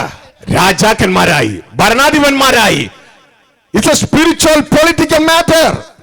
ഇതാ യേശു പ്രസംഗിച്ച സുവിശേഷം. ഹല്ലേലൂയ. എന്നെ വിശ്വസിക്കുക, നിങ്ങളുടെ കയ്യിലെ ബൈബിൾ വിശ്വസിക്കുക. വായിച്ചേ ദാനിയേൽ 2:44. ഈ രാജാക്കന്മാരുടെ കാലത്ത് സ്വർഗസ്ഥനായ ദൈവം ഒരു നാളും നശിച്ചു പോകാത്ത ഒരു രാജത്വം സ്ഥാപിക്കും. ആ രാജത്വം വേറെ ഒരു ജാതിക്ക് ഏൽപ്പിക്കപ്പെടുകയില്ല. അത് ഈ രാജത്വങ്ങളെ ഒക്കെയും തകർത്ത് നശിപ്പിക്കുകയും എന്നേക്കും നിലനിൽക്കുകയും ചെയ്യും. എന്നേക്കും നിലനിൽക്കുന്ന ഒരു ഗവൺമെന്റ്, ഒരു രാജത്വം വരാൻ പോകുന്നു. ഈ രാജാക്കന്മാരുടെ കാലത്ത് അതേക്കുറിച്ച് മനസ്സിലാക്കാൻ ദൈവം അനുവദിക്കുന്നെങ്കിൽ, ഏത് രാജാക്കന്മാരുടെ കാലത്ത്? ഈ രാജാക്കന്മാരുടെ കാലത്ത് അത്യുന്നതനായ ദൈവം, അങ്ങനെ ഒരു ദൈവം ഉണ്ട് കേട്ടോ. അത്യുന്നതനായ ദൈവം എന്നേക്കും നിലനിൽക്കുന്ന ഒരു രാജത്വം, ഒരു ഗവൺമെന്റ് സ്ഥാപിക്കും. ആ ഭരണം വേറെ ഒരു രാഷ്ട്രത്തിനും ഒരു വ്യക്തിക്കും കൈമാറ്റപ്പെടുകയില്ല. ഇതാണ് യെശയ്യാ 9:6 യേശു ക്രിസ്തുവിനെ കുറിച്ചുള്ള പ്രവചന നിവൃത്തീകരണമാണ്. അവിടെ എഴുതിയിരിക്കുന്നു, നമുക്കൊരു ശിശു ജനിച്ചിരിക്കുന്നു, നമുക്കൊരു മകൻ നൽകപ്പെട്ടിരിക്കുന്നു. ആധിപത്യം, ഗവൺമെന്റ് അവന്റെ തോളിലിരിക്കും. Government shall be upon his shoulder. അവനായിരിക്കും വാഴാൻ പോകുന്നത്. അത്യുന്നതനായ ദൈവത്തിന്റെ ഗവൺമെന്റ് അലങ്കരിക്കുന്നത് ദൈവത്തിന്റെ പുത്രനായ ക്രിസ്തു ആയിരിക്കും ഭൂമിയിൽ അലങ്കരിക്കാൻ പോകുന്നത്. അപ്പൊ എന്റെ പ്രിയ സഹോദരങ്ങളെ, നമ്മൾ 3 വാക്യങ്ങൾ വായിച്ചു. ഒന്ന്, യേശു ക്രിസ്തു പ്രസംഗിച്ച സുവിശേഷം മത്തായി 24:14. രാജത്വത്തിന്റെ ഈ സുവിശേഷം സർവ്വ രാഷ്ട്രങ്ങൾക്ക് സാക്ഷ്യമായി ലോകത്തിൽ എല്ലാവരും അറിയിക്കപ്പെടും. അതോടെ യുഗം അവസാനിക്കും. അതിനുവേണ്ടിയാണ് കഴിഞ്ഞ 30-35 വർഷങ്ങളൊക്കെ ആയിട്ട് ദൈവം ടെക്നോളജി അങ്ങ് വർദ്ധിപ്പിച്ചേ. നിങ്ങൾ ചിന്തിക്കും, ഇത് അവിടെ ആര് പ്രസംഗിക്കുന്നു, ഞങ്ങളൊന്നും കേട്ടിട്ടില്ലല്ലോ, പിന്നെ എങ്ങനെ ഇത് ലോകം മുഴുവൻ എത്തുന്നേ? ശ്രദ്ധിക്കുക, അനുസരിക്കാൻ തയ്യാറുള്ള കുറച്ചു പേര് മതി. ദൈവം ടെക്നോളജി അങ്ങ് വർദ്ധിപ്പിച്ചു. ഇതാ ആദ്യം റേഡിയോ ടെക്നോളജി, പിന്നെ TV ടെക്നോളജി, പിന്നെ കമ്പ്യൂട്ടർ ടെക്നോളജി, പിന്നെ ഓൺലൈൻ ടെക്നോളജി. ഇതാ ഇപ്പോ ടെക്നോളജി വർദ്ധിപ്പിച്ച് ഓൺലൈനിലൂടെ സർവ്വ ലോകവും ഇവിടെ പ്രസംഗിക്കുന്നത് ഇപ്പൊ കേട്ടുകൊണ്ടിരിക്കുകയാണ്. ദൈവത്തെ ആരും വെല്ലുവിളിക്കണ്ട. ദൈവത്തിന്റെ പ്രവചനം ദൈവം നിവർത്തിച്ചിരിക്കും. ഹല്ലേലൂയ. ഒരു എസ്തേർ തക്ക സമയത്ത് കാലെടുത്ത് വെച്ച് ദൈവ പ്രവൃത്തികൾക്ക് മുന്നോട്ടേക്ക് വന്നില്ലെങ്കിൽ എസ്തേറും കുടുംബവും നശിച്ചു പോകുന്നു. മാത്രമല്ല, ആ ഭാഗത്തേക്ക്, ആ പ്രവചന നിവർത്തിക്ക് വേണ്ടി ദൈവം മറ്റൊരിടത്തുനിന്ന് മാർഗം ഒരുക്കിയിരിക്കും. ഹല്ലേലൂയ. നമ്മൾ ദൈവവചനത്തോട് ചേർന്ന് നിന്നാൽ നമുക്ക് നല്ലത്. അതുകൊണ്ട് എന്റെ പ്രിയ സഹോദരങ്ങളെ, ഈ പ്രവചനം ഇപ്പൊ നിവർത്തിക്കപ്പെട്ടുകൊണ്ടേയിരിക്കുകയാണ്. ഹല്ലേലൂയ. ഇതാ അത്യുന്നതനായ ദൈവത്തിന്റെ കോഴ്സ് ഇവിടെ നടക്കുന്നുണ്ട്. ആ കോഴ്സ് വേറെ ഒന്നിനുമല്ല, അത്യുന്നതനായ ദൈവത്തിന്റെ ക്രിസ്താനുരൂപന്മാരായ മക്കളെ സ്വർഗത്തിൽ ദൈവം ഒരുക്കുകയും അങ്ങനെ ക്രിസ്താനുരൂപന്മാരായി ഞാനും നിങ്ങളും ജയം പ്രാപിച്ചാൽ നമ്മളുടെ കയ്യിലേക്ക് ഈ ലോകത്തിന്റെ ഭരണം യേശു കർത്താവിന്റെ നേതൃത്വത്തിൽ തരുവാനും പോവുകയാണ്. ഒരുപക്ഷെ നിങ്ങൾ ചോദിക്കുക, ഇതിൽ ഞങ്ങൾക്ക് എന്താണ് ഗുണം അല്ലേ? ശ്രദ്ധിക്കുക, ബൈബിൾ ഇങ്ങനെയാണ് അവസാനിക്കുന്നത്. വെളിപ്പാട് 22:5 ബൈബിൾ ഇങ്ങനെ അവസാനിക്കുന്നു. നിങ്ങൾക്കറിയാം, ബൈബിളിൽ 66 പുസ്തകങ്ങളാണ് പ്രൊട്ടസ്റ്റന്റുകാരുടെ ബൈബിളിലുള്ളത്. എന്നാൽ കത്തോലിക്കക്കാരുടെ ബൈബിളിൽ +7 7 പുസ്തകം കൂടി കൂടുതലുണ്ട്. ഏതായാലും 2 ബൈബിളിലും അവസാനിക്കുന്നത് ഇങ്ങനെയാണ്. വെളിപ്പാട് പുസ്തകമാണ് അതിന്റെ അവസാനത്തെ പുസ്തകം. അതിന്റെ അവസാനം ഇങ്ങനെയാണ് അവസാനിക്കുന്നത്, അവർ എന്നേക്കും രാജാക്കന്മാർ. ഹല്ലേലൂയ. അവർ എന്നേക്ക് രാജാക്കന്മാർ. വെളിപ്പാട് പുസ്തകം 22:5. മോനെ, ഈ കേൾക്കുന്നത് പറയുന്നത് നിന്റെ ഭാവിയെ കുറിച്ചായി പറയണേ. നീ ഇന്നൊരു ഓട്ടോറിക്ഷക്കാരനായിരിക്കുക, നീ ഒരു തൂമ്പാ പണിക്കാരനായിരിക്കുക, നീ ഒരു ക്ലർക്കായിരിക്കുക, ഒരു ടൈപ്പിസ്റ്റ് ആയിരിക്കുക, പണിയൊന്നുമില്ലാതെ വീട്ടിലിരിക്കുന്ന വ്യക്തിയായിരിക്കുക. എന്നാൽ അത് നിനക്ക് ഈ ലോകം തന്നെ ഭാവിയാ. എന്നാൽ കുറച്ചു ദിവസം നീ അതിൽ പണിയെടുത്ത് നിനക്ക് പണിയെടുക്കാൻ കഴിയാതെ നീ ഇവിടെ മരിച്ചു വീഴും. എന്നാൽ നിന്റെ അത്യുന്നതനായ അപ്പൻ സ്വർഗത്തിലെ ദൈവം നിനക്ക് വേണ്ടി ഒരുക്കിയിരിക്കുന്ന ഭാവി എന്ന് പറയുന്നത് നീ എന്നേക്കും രാജാവായി മാറും. വായിച്ചാട്ടെ, വെളിപ്പാട് 22:5. ഇനി രാത്രി ഉണ്ടാകുകയില്ല. ആ കാലത്ത് ഈ പറഞ്ഞതുപോലെ രാത്രി എന്ന് പറയുന്ന സാധനം ഇല്ല കേട്ടോ. ഹല്ലേലൂയ. രാത്രി ഉണ്ടാവുകയില്ല. താഴേക്ക്. ദൈവമായ കർത്താവ് അവരുടെ മേൽ പ്രകാശിക്കുന്നത് കൊണ്ട് വിളക്കിന്റെ വെളിച്ചമോ സൂര്യന്റെ വെളിച്ചമോ അവർക്ക് ആവശ്യമില്ല. അവർ എന്നേക്കും രാജാക്കന്മാരായിരിക്കും. എന്റെ പ്രിയ മക്കളെ, നിങ്ങൾ ചിന്തിച്ചിട്ടെങ്കിലും ഉണ്ടോ നിങ്ങൾ എന്നേക്കും രാജാക്കന്മാരായിരിക്കുമെന്ന്? ഏതിൽ? രാജത്വത്തിന്റെ സുവിശേഷത്തിൽ. പക്ഷെ അത് കേട്ടിട്ടുണ്ടെങ്കിലേ ഉള്ളൂ. അത് കേൾക്കണ്ടേ? അത് കേട്ടിട്ടുണ്ടെങ്കിലല്ലേ ഉള്ളൂ. അതാരെങ്കിലും കേൾപ്പിച്ചാൽ ഉടനെ ദുരുപദേശം എന്ന് പറഞ്ഞ് അവരങ്ങ് കട്ട് ചെയ്യും. യേശുവിനെ കട്ട് ചെയ്തതുപോലെ, ശിഷ്യന്മാരെ കട്ട് ചെയ്തതുപോലെ കട്ട് ചെയ്ത് കളയും. പിശാചിന്റെ പേടി സ്വപ്നമായ രാജ്യത്വ സുവിശേഷം. കാരണം ഇത് വന്നാൽ തന്റെ ഭരണം പോവും. ഇത് വന്നാൽ തന്റെ ഭരണം പോവും. അതുകൊണ്ട് ഇതിനെക്കുറിച്ച് ആരും കേൾക്കരുത്. ഇതിനെക്കുറിച്ച്, ദൈവത്തിന്റെ പദ്ധതിയെക്കുറിച്ച് ആരും അറിയരുത്. ഇതാണ് പിശാചിന്റെ പദ്ധതി. മോനെ, രാജ്യത്വ സുവിശേഷത്തിൽ യേശു ക്രിസ്തുവിനോടുകൂടെ രാജാവാണ് നീ. രാജാവാണ് നീ. യേശു ക്രിസ്തുവിനോടുകൂടെ ഭരണം പങ്കിടേണ്ട വ്യക്തിയാണ് നീ. ഹല്ലേലൂയ. ഇതാണ് ദൈവത്തിന്റെ വചനത്തിൽ യേശു കർത്താവ് പറയുന്നത്. സഭയോട് പറയുകയാണ്, രക്ഷിക്കപ്പെട്ട കൂട്ടത്തോട് പറയുകയാണ്. വെളിപ്പാട് പുസ്തകം 3:21 ലവോദോക്കിയ സഭയോട് പറയാണ്, ഞാൻ ജയിച്ചതുപോലെ നീയും ജയിച്ചാൽ നിന്നെ ഞാൻ എന്റെ സിംഹാസനത്തിൽ ഇരുത്തും. സിംഹാസനത്തിലിരുത്തും. ഭരിക്കാൻ വേണ്ടി നിന്നെ ഞാൻ എന്റെ സിംഹാസനത്തിലിരുത്തും. വായിച്ചേ. ജയിക്കുന്നവന് ഞാൻ എന്നോടുകൂടെ എന്റെ സിംഹാസനത്തിൽ ഇരിപ്പാൻ വരം നൽകും. ഞാനും ജയിച്ച് എന്റെ പിതാവിനോടുകൂടെ അവന്റെ സിംഹാസനത്തിൽ ഇരിക്കുന്നത് പോലെ തന്നെ. ഹല്ലേലൂയ. കേട്ടോ? കേട്ടില്ലെങ്കിൽ ഒന്നുകൂടി കേട്ടെ. ഓഫർ പഞ്ചായത്ത് മെമ്പറിന്റെ സീറ്റിൽ ഇരിക്കുന്നല്ല, പഞ്ചായത്ത് പ്രസിഡന്റ് സീറ്റിൽ ഇരിക്കുന്നല്ല, MP-യുടെ സീറ്റിൽ, MLA-യുടെ സീറ്റിൽ ഇരിക്കുന്നല്ല. അതൊക്കെ കസേരയേ ഉള്ളൂ. ഇത് കസേരയല്ല, സിംഹാസനമാണ്. വായിച്ചു നോക്കിയേ. ഒന്നൊരു വായിച്ചാൽ കേക്കട്ടെ. ജയിക്കുന്നവന് ഞാൻ എന്നോടുകൂടെ എന്റെ സിംഹാസനത്തിൽ ഇരുപ്പാൻ വരം നൽകും. ഞാനും ജയിച്ച് എന്റെ പിതാവിനോടുകൂടെ അവന്റെ സിംഹാസനത്തിൽ ഇരിക്കുന്നത് പോലെ തന്നെ. മനസ്സിലായോ? ഞാൻ ജയിച്ചപ്പോ ഞാൻ എന്റെ പിതാവിനോടുകൂടെ എവിടെ ഇരുന്നേ? അവന്റെ സിംഹാസനത്തിൽ ഇരുന്നത് പോലെ നിങ്ങൾ ജയിച്ചാൽ, ആര്? സഭയിലുള്ള നിങ്ങൾ ജയിച്ചാൽ നിങ്ങളെ ഞാൻ എന്നോടുകൂടെ എന്റെ സിംഹാസനത്തിൽ ഇരുത്തും.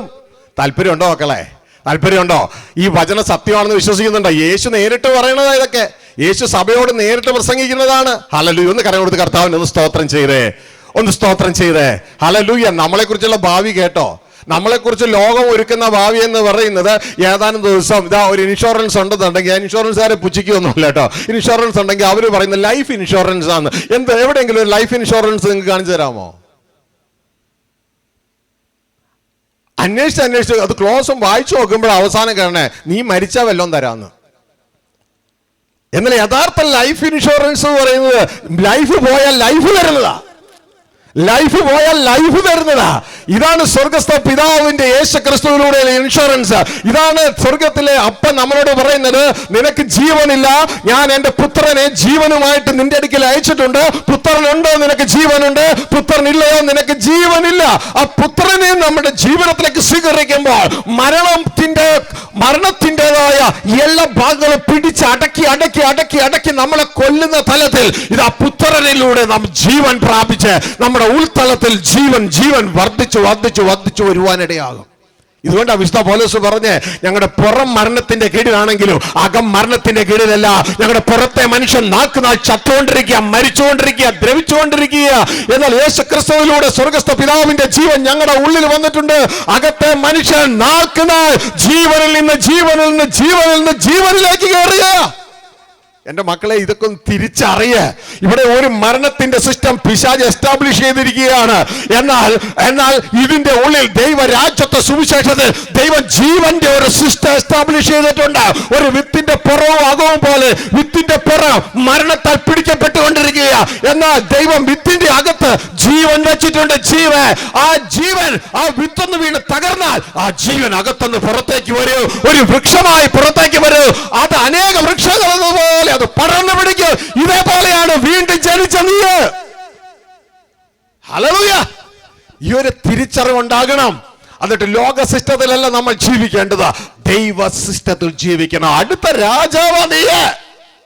മോനെ, അടുത്ത രാജാവാ. പഞ്ചായത്ത് മെമ്പർ അല്ല, പഞ്ചായത്ത് പ്രസിഡന്റ് അല്ല, MLA-യോ MP-യോ അല്ല. അവരൊക്കെ 5 വർഷം ഭരിച്ചിട്ട് ഇറങ്ങിക്കൊടുക്കണം. നിനക്ക് ഇറങ്ങണ്ടെന്നേ. നീ നിത്യം നിത്യം നിത്യം നിത്യം നിത്യം യേശുവോട് കൂടെ ലോകം വാഴുന്ന രാജാവാ നീ. ഹല്ലേലൂയ. ഇതാ രാജ്യത്തെ സുവിശേഷം, പിശാച് ഭയപ്പെടുന്ന സുവിശേഷം. എനിക്കറിയാം നിങ്ങൾക്ക് വിശ്വാസമായിട്ടില്ല, അതുകൊണ്ടാണ് അനങ്ങാതിരിക്കുന്നത്. ഹല്ലേലൂയ. എന്നേക്കും നിൽക്കുന്ന സിയോൻ പർവ്വതം പോലെ ഇരിക്കുന്നതിന്റെ കാരണം ഈ പറഞ്ഞതൊന്നും ബൈബിളിലേ ഇല്ല എന്നുള്ള ചിന്തയിൽ ഇങ്ങനെ ഇരിക്കുക. എന്റെ പ്രിയ കുഞ്ഞുങ്ങളെ, നമുക്ക് രണ്ട് പ്രൊഫഷനാവുള്ളേ. ഒന്നെന്താണെന്നറിയാമോ? ദൈവത്തിന്റെ വചനം പറയുന്നു, നമ്മളെ രാജകീയ പുരോഹിത വർഗമായി ദൈവം തെരഞ്ഞെടുത്തിരിക്കുകയാ. ക്രിസ്തു നമ്മളെ വിലയ്ക്ക് വാങ്ങിയിരിക്കുക.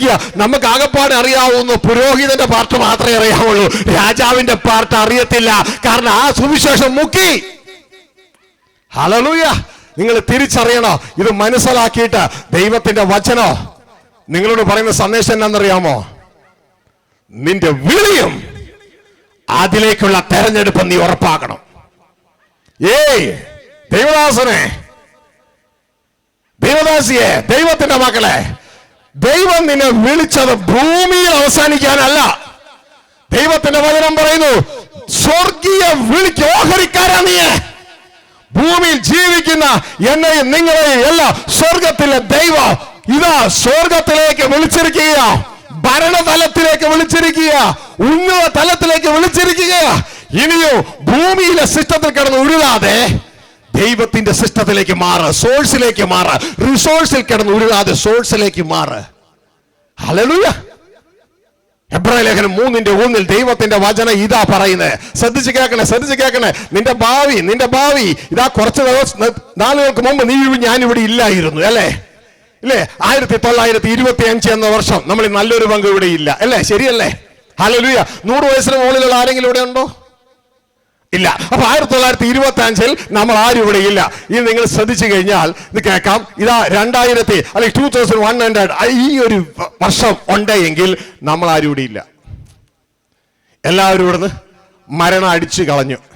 ഒരമ്മ രാവിലെ വീഴുന്ന കരിയല്ല ചൂലെടുത്ത് അടിച്ചു കളയുന്നത് പോലെ മരണമെന്ന ചൂലുകൊണ്ട് പിശാച് നമ്മളെല്ലാവരും ഇവിടുന്ന് അടിച്ചു മാറ്റി കളയും. ഇതാണ് അവന്റെ സിസ്റ്റം. എന്നാൽ ദൈവത്തിന്റെ സിസ്റ്റം അങ്ങനെയല്ല. നമ്മളെ മരണത്തിന് അടിക്കാൻ വിട്ടുകൊടുക്കത്തില്ല. ഹല്ലേലൂയ. മരണത്തെ ജയിച്ച് നമ്മളെ തിരിച്ചു പിടിക്കും. അപ്പന്റെ മാറിലേക്ക് തിരിച്ചു പിടിക്കും. അതിനാ യേശുവെ നമുക്ക് നൽകിയത്. അപ്പനുമായി നമ്മളെ ഒന്നാക്കാൻ, അപ്പന്റെ മക്കളാക്കാൻ, അപ്പന്റെ മോതിരം ഊരി നമ്മുടെ കയ്യിലിട്ട് തരാൻ, അധികാരം കയ്യിൽ തരാൻ. ഇതാ ധൂർത്തപുത്രൻ തിരികെ വന്നപ്പോ അപ്പൻ ചെയ്ത ഒരു പ്രക്രിയ എന്നാന്നറിയാമോ? തന്റെ മോതിരം ഊരി അവന്റെ കയ്യിലേക്ക് ഇട്ടുകൊടുത്തു. നീ ഇരക്കുന്നവനല്ല, നീ ഭരിക്കുന്നവൻ. ഹല്ലേലൂയ. മനസ്സിലായോ? പന്നിക്കുട്ടി കിടന്ന് ഇനി ഇരക്കണ്ട, ലോകത്ത് കിടന്ന് ഇരക്കണ്ട. ദൈവരാജ്യത്തിൽ അപ്പനോട് കൂടെ നിന്ന് ഭരിക്കാം. ഇതാ യേശു പറഞ്ഞ, എന്റെ മക്കളെ, നിങ്ങൾക്ക് ഇതൊക്കെ വേണമെന്ന് മത്തായി സുവിശേഷം 6 പറയുന്നുണ്ട്. ഇതാ നിങ്ങളുടെ പിതാവിനറിയാം എന്തൊക്കെ, എന്തു തിന്നും, എന്തു കുടിക്കും, എന്തുടുക്കുമെന്ന്. ഇതൊക്കെ നിങ്ങളുടെ പിതാവിനെ അറിയാം. ഇതൊക്കെ ജാതികൾ അന്വേഷിക്കുന്നേ.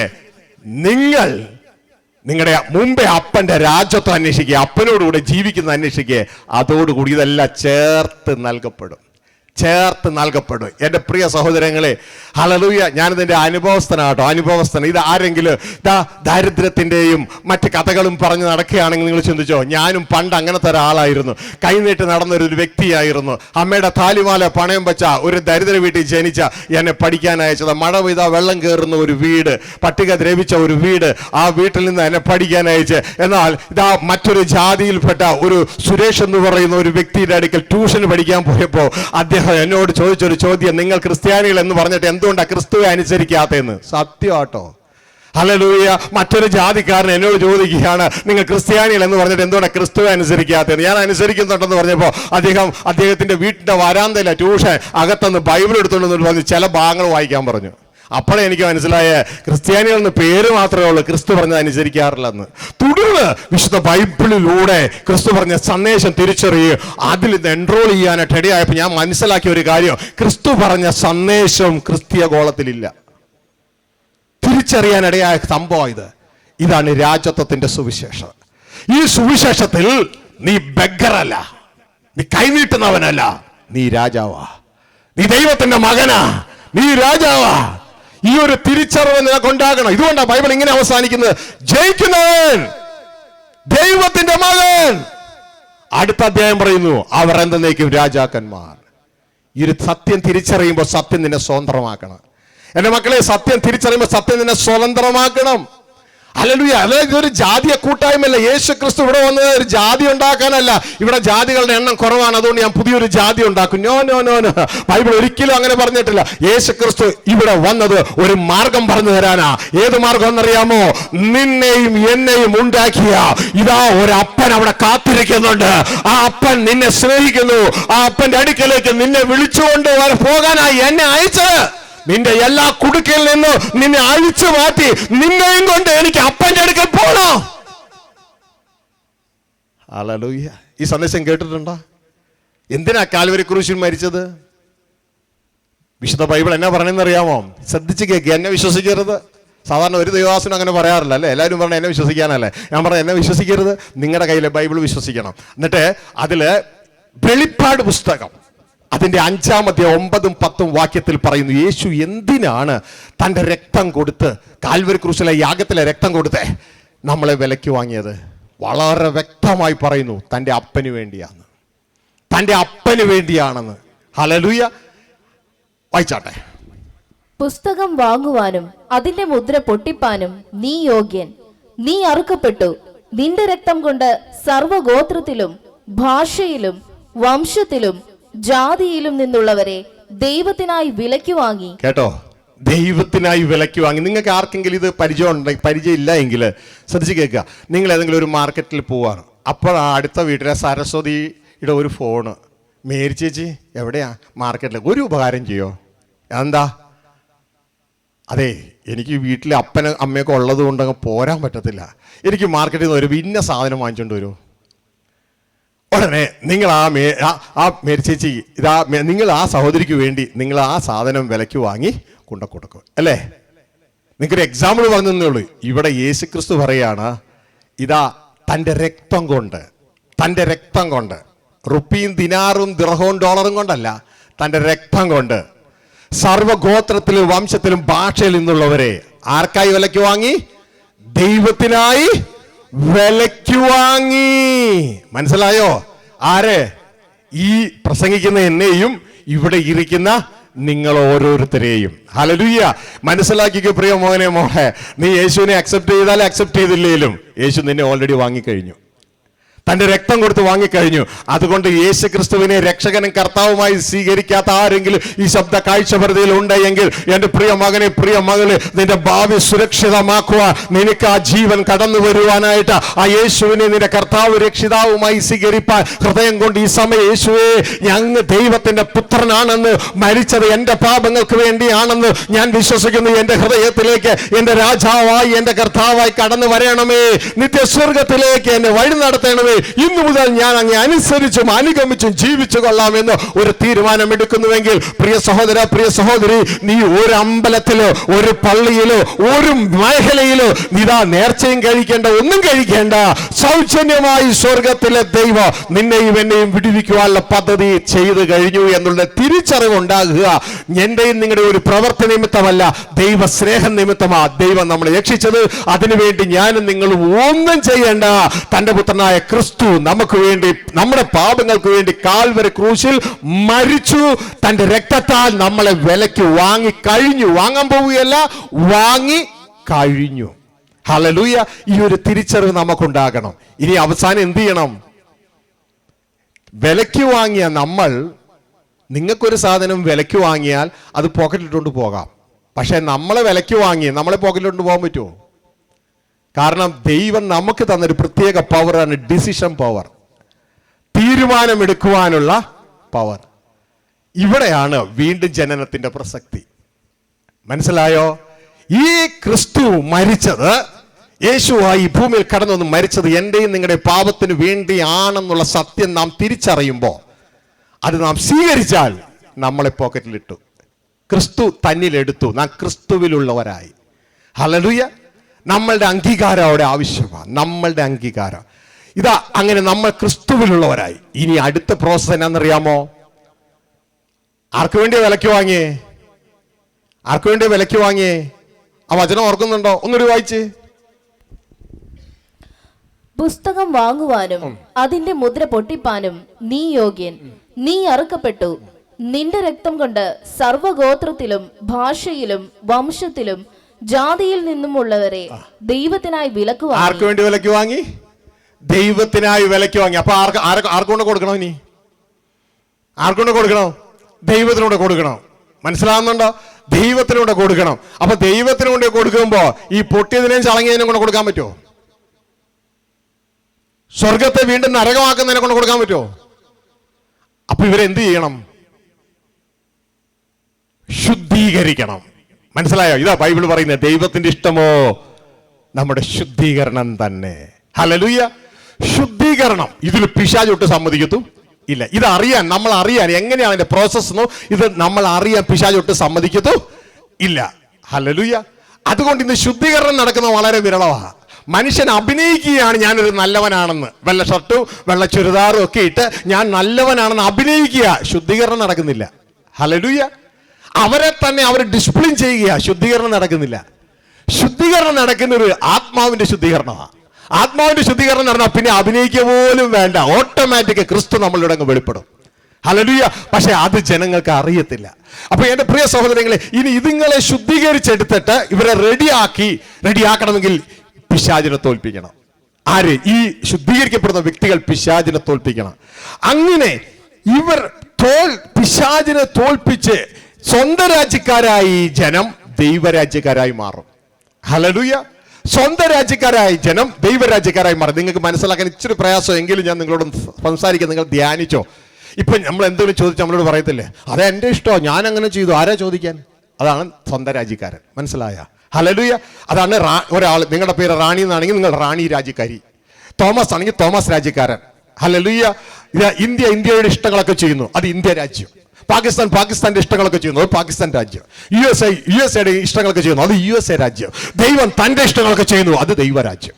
മനസ്സിലായോ? അപ്പൊ മനുഷ്യരാജ്യമായ, റാണി രാജ്യമായ, മിനി രാജ്യമായ, തൊമ്മൻ രാജ്യമായ നമ്മളെ ആയുധം വെച്ച് കീഴടക്കിച്ചിട്ട് നമ്മൾ ഓരോരുത്തരെയും ദൈവരാജ്യമാക്കും. അവസാനം നമ്മൾ പറയും, എനിക്ക് സ്വയമേ ഒന്നും ചെയ്യാൻ കഴിവില്ല. ഇത്രയും നാളെ എല്ലാം സ്വയമേ ചെയ്യുന്നവരായിരുന്നു സ്വന്തം രാജ്യക്കാരൻ. ഹല്ലേലൂയ. അവസാനം യേശു പറയുന്നത് പോലെ പറയും, എനിക്ക് സ്വയമേ ഒന്നും ചെയ്യാൻ കഴിയില്ല, എന്റെ പിതാവ് എന്ത് ചെയ്യുന്നു അതാണ് ഞാൻ ചെയ്യുന്നത്. ഹല്ലേലൂയ. താൻ ഒരു ബോഡിയാകും, തലയായിരുന്ന താൻ ഒരു ബോഡിയായി മാറും. നമ്മളുടെ തല ക്രിസ്തുവാണ്. അതുകൊണ്ട് നമ്മൾക്ക് ക്രിസ്തുവിനെ പിരിഞ്ഞ് ഒന്നും ചെയ്യാൻ പറ്റത്തില്ല. ക്രിസ്തുവിന് സ്വർഗസ്ഥ പിതാവിനെ പിരിഞ്ഞ് ഒന്നും ചെയ്യാൻ പറ്റത്തില്ല. ആ ഒരു സിസ്റ്റത്തിലേക്ക് നമ്മൾ കയറി നമ്മളെ ദൈവരാജ്യമാക്കി പിതാവിന്റെ കയ്യിൽ തിരിച്ചു കൊടുക്കും. അതാണ് ഏറ്റവും അവസാനം. ഇതാണ് വെളിപ്പാട് 15:24 പറയുന്നത്. വിലയ്ക്ക് വാങ്ങിയ നമ്മളെ ആർക്കൊണ്ട് കൊടുക്കണം? അപ്പനോട് കൊടുക്കണ്ടേ? ഹല്ലേലൂയ. നമ്മളെ സ്വന്തം രാജ്യക്കാരായ നമ്മളെ, മനുഷ്യരാജ്യക്കാരായ നമ്മളെ യേശുക്രിസ്തു തന്റെ ആത്മാവിന്റെ ശുദ്ധീകരണത്തിലൂടെ ദൈവരാജ്യക്കാരാക്കി നമ്മളെ അവസാനം അപ്പന്റെ കയ്യിൽ ഏൽപ്പിക്കും. അതോടെ തന്റെ ഡ്യൂട്ടി ഫിനിഷ്. ഹല്ലേലൂയ. അതുവരെയും സ്വർഗം അവനെ കൈക്കൊള്ളേണ്ടതാകുന്നു വിശുദ്ധ ബൈബിൾ പറയുക. ഹല്ലേലൂയ. 15:24 ഫസ്റ്റ് കൊരിന്ത്യർ 15:24. എന്നെ വിശ്വസിക്കരുത്, നിങ്ങളുടെ കയ്യിലെ ബൈബിൾ വിശ്വസിച്ചോളണം. പിന്നെ അവസാനം അന്ന് അവൻ എല്ലാ വാഴ്ചയ്ക്കും അധികാരത്തിനും ശക്തിക്കും നീക്കം വരുത്തിയിട്ട് രാജ്യം പിതാവായ ദൈവത്തെ ഏൽപ്പിക്കും. കേട്ടോ? ഹല്ലേലൂയ. ഒന്നുകൂടി വായിച്ചേ. പിന്നെ അവസാനം അന്ന് അവൻ എല്ലാ വാഴ്ചയ്ക്കും അധികാരത്തിനും ശക്തിക്കും നീക്കം വരുത്തിയിട്ട് രാജ്യം പിതാവായ ദൈവത്തെ ഏൽപ്പിക്കും. ഇതാ ഇവിടെ ദൈവത്തിന്റെ വചനം പറയാ, അവസാനം എന്ത് സംഭവിക്കും? എല്ലാ അധികാരത്തിനും കർത്തൃത്വത്തിനും എല്ലാം നീക്കം വരുത്തിയിട്ട് ഈ രാജ്യം എന്ന് പറയുന്നത് നമ്മുടെ ചിന്തയിൽ പീസ് ഓഫ് ലാൻഡാ. ഇത് പീസ് ഓഫ് ലാൻഡ് അല്ല, ദൈവരാജ്യം. നമ്മൾ ഓരോരുത്തരും ആ ദൈവരാജ്യം നമ്മളെ പിതാവിന്റെ കയ്യിലേക്ക് ഏൽപ്പിക്കും. മനസ്സിലാവുന്നുണ്ടോ എൻ്റെ പ്രിയ സഹോദരങ്ങളെ? ഇതാ ആ അപ്പന്റെ അടുക്കലേക്ക് നമ്മൾ ഏൽപ്പിക്കുമ്പോൾ നമ്മൾ ദൈവത്തിന്റെ മക്കളും ദൈവത്തിന്റെ അവകാശികളും ക്രിസ്തുവിന്റെ കൂട്ടവകാശികളുമായി നമ്മൾ നിത്യം ആ സ്വർഗീയ കുടുംബത്തിൽ പുതിയ യെരൂശലേമിൽ നിത്യം വസിക്കുവാനായിട്ട് ഇടയാകും. മാത്രമല്ല അത് നമ്മളുടെ വീടാ, നമ്മളുടെ ഭരണം ഭൂമിയായിരിക്കും. ഹല്ലേലൂയ. സ്വർഗം നമ്മളുടെ ഭവനവും ഭൂമിയെ നമ്മളുടെ ഭരണവുമാക്കി തരും. ഇതാ ദൈവത്തിന്റെ സ്വപ്നം. മർത്യനാം എന്നെ അമർത്യനാക്കി, ക്ഷണികനാം എന്നെ നിത്യനാക്കി, സ്വർഗമെന്റെ ഭവനമാക്കി ഭൂമി എന്റെ ഭരണമാക്കി മർത്യനാമെന്നെ അമർത്യനാക്കി ക്ഷണികനാമെന്നെ നിത്യനാക്കി സ്വർഗമെന്റെ ഭവനമാക്കി ഭൂമി എന്റെ ഭരണമാക്കി. ആര്? ഓമനിക്കും നമ്മയേക്കാൾ ഓമനിക്കും ദൈവമേ, എൻ ദൈവമേ നിൻ സാന്നിധ്യം സ്വാന്തനം ജീവയാത്രയിൽ, സ്വാന്തനം ജീവയാത്രയിൽ. അപ്പൻ്റെ സ്വപ്നമാണ് നിങ്ങൾ കേട്ടത് കേട്ടോ. ഇന്ന് രാവിലെ മുളച്ച് വൈകിട്ട് വാടിപ്പോകുന്ന പുൽക്കൊടി പോലെ ഇരിക്കുന്ന നമ്മളെ, മരണമുള്ള മർത്യനായ നമ്മളെ നിത്യം ജീവിക്കുന്നവരാക്കി, സ്വർഗം നമ്മുടെ വീടാക്കി, ഭൂമിയെ നമ്മുടെ ഭരണമാക്കി മാറ്റുന്ന ആ രാജ്യത്തെ സുവിശേഷം. ഹല്ലേലൂയ. എൻ്റെ പ്രിയ മക്കളെ, നിങ്ങളുടെ ബൈബിളിലെ 4 സുവിശേഷങ്ങൾ, മത്തായി, മാർക്കോസ്, ലൂക്കോസ്, യോഹന്നാൻ, 4 സുവിശേഷങ്ങൾ നിറഞ്ഞു നിൽക്കുന്ന ഈ സന്ദേശം ഇന്നും നിങ്ങൾ കാണാതെ പിശാച് മറയ്ക്കുകയാണ്. ഇതാണ് 2 Corinthians 4:4 പറയുന്നത്. യേശു ക്രിസ്തു പ്രസംഗിച്ച ഈ തേജസ്സുള്ള സുവിശേഷത്തിന്റെ പ്രകാശനം മനുഷ്യരാരും അറിയാതിരിപ്പാൻ ഈ ലോകത്തിന്റെ ദൈവം പിശാച് മനുഷ്യരുടെ മനസ്സുകളെ കുരുടാക്കി. അത് നിങ്ങൾ എത്ര വായിച്ചാലും നിങ്ങൾക്ക് മനസ്സിലാകത്തില്ല. കാരണം കുരുടന്മാരായി കിടക്കുകയാ. വായിച്ച 2 Corinthians 4:4. ദൈവപ്രതിമയായ ക്രിസ്തുവിന്റെ തേജസ്സുള്ള സുവിശേഷത്തിന്റെ പ്രകാശനം. ഇതാണ് ക്രിസ്തു പ്രസംഗിച്ച സുവിശേഷം, രാജ്യത്തെ സുവിശേഷം. ഇത് മനുഷ്യരെ അറിയാതിരിപ്പാൻ, ശോഭിക്കാതിരിപ്പാൻ ഈ ലോകത്തിന്റെ ദൈവം. ഈ ലോകത്തിന്റെ ദൈവം ആരാ? അറിയാമോ? അറിയാമെന്ന് പറഞ്ഞേ. സാത്താൻ. ദൈവത്തിന്റെ വചനം പറയുന്നു സർവ്വലോകവും ദുഷ്ടന്റെ കീഴിൽ കിടക്കുന്നു, പിശാചിന്റെ കീഴിൽ കിടക്കുന്നു. ഈ ലോകത്തിന്റെ ദൈവം സാത്താൻ അവിശ്വാസികളുടെ മനസ്സ് കുരുടാക്കി, മനുഷ്യരുടെ മനസ്സുകളെ കുരുടാക്കി അവരെ അവിശ്വാസികളാക്കി നിർത്തിയിരിക്കുകയാണ്. അതുകൊണ്ട് എൻ്റെ പ്രിയ കുഞ്ഞുങ്ങളെ, നിങ്ങൾ തിരിച്ചറിയണം, യേശുക്രിസ്തു കാൽവരി ക്രൂശിൽ മരിച്ചത് തീർച്ചയായും നമുക്ക് സുവിശേഷം. അതിലൂടെ അല്ലാതെ ഒരു മനുഷ്യൻ രക്ഷ പ്രാപിക്കത്തില്ല. പക്ഷെ യേശു 3.5 വർഷക്കാലം പ്രസംഗിച്ച സുവിശേഷം എവിടെ? ഇതാണ് ദൈവമക്കളോട്, പാസ്റ്റർമാരോട്, ബൈബിൾ കോളേജിലെ പ്രിൻസിപ്പൽമാരോട്, ഈ വചനം പഠിപ്പിക്കുന്ന ഏവരോട് ചോദിക്കുന്ന ആ സുവിശേഷം എവിടെ? Where is the message of Jesus Christ? Where is the message of God Almighty that He preached through His Son Jesus Christ? Where is it? ഇത് എവിടെയാ? ഇതല്ലേ പിതാവ് നമ്മളെ ഏൽപ്പിക്കാൻ പറഞ്ഞ സന്ദേശം. ഈ സന്ദേശം നിങ്ങൾ കേൾക്കണമെന്ന് ദൈവത്തിന് നിർബന്ധമുണ്ട്. അതാണ് മത്തായി 24:14. ഇത് ഈ അടൂർ കേട്ടില്ല എന്ന് പറയരുത്. രാജ്യത്വത്തിന്റെ ഈ സുവിശേഷം, യേശു പ്രസംഗിച്ച ഈ സന്ദേശം സകല രാഷ്ട്രങ്ങൾക്ക് സാക്ഷ്യമായി ലോകത്തെല്ലാവരും അറിയിക്കുമ്പോൾ ഈ അടൂർ പട്ടണത്തില് ഇത് പ്രസംഗിച്ചിട്ടുണ്ട്. നിന്നെ കുറിച്ചുള്ള ദൈവത്തിന്റെ ഭാവി. ഹല്ലേലൂയ. തിരിച്ചറിയത് യേശു കാൽവരിയിൽ മരിച്ചത് എന്തിനു വേണ്ടിയാ? ഇതിലേക്ക് നമ്മളെ എത്തിക്കാനാ, അത്യുന്നതനോടുകൂടെ ജീവിക്കാൻ നമ്മൾ ഒരുക്കാനാ. എന്താണ് സുവിശേഷം? യേശു പ്രസംഗിച്ചത് ദൈവത്തോടു കൂടിയുള്ള വാസമാണ് സുവിശേഷം. ധൂർത്തപുത്രൻ മടങ്ങി വന്ന് അപ്പനോടുകൂടെ ജീവിക്കുന്ന ജീവിതമുണ്ടല്ലോ, അതാണ് സുവിശേഷം. ആര് പ്രസംഗിച്ചത്? യേശു പ്രസംഗിച്ചത്. ആ സുവിശേഷത്തിലേക്കുള്ള ഏക വഴിയാണ് 3.5 വർഷം അത് പ്രസംഗിച്ച ശേഷം യേശു ക്രിസ്തു നമ്മുടെ പാപങ്ങൾക്ക് പരിഹാരമായി, കാരണം പാപമുള്ള നമുക്ക് പിതാവോടുകൂടി ജീവിക്കാൻ പറ്റില്ല, നമ്മുടെ പാപങ്ങൾക്ക് പരിഹാരമായി കാൽവരി ക്രൂശിൽ യാഗമായിട്ട് ജീവനുള്ള പുതിയ വഴി തുറന്നു. ഒരു highway, spiritual highway from the world to the heaven. എന്നിട്ട് 25 പ്രാവശ്യത്തിലധികം നമ്മളോട് ബൈബിളിൽ പറഞ്ഞു, ഫോളോ മീ, എന്നെ അനുഗമിക്കേ. എങ്ങോട്ട്? ലക്ഷ്യത്തിലേക്ക്. വഴിയും സത്യവും ജീവനും ഞാനാകുന്നു, എന്നിലൂടെ അല്ലാതെ ആരും പിതാവിന്റെ അടുക്കൽ എത്തുന്നില്ല. ശ്രദ്ധിച്ചു കേൾക്കണേ എന്റെ പൊന്നുമക്കളെ, നമ്മൾ എവിടെ എത്തണ്ടേന്ന് അറിയാമോ?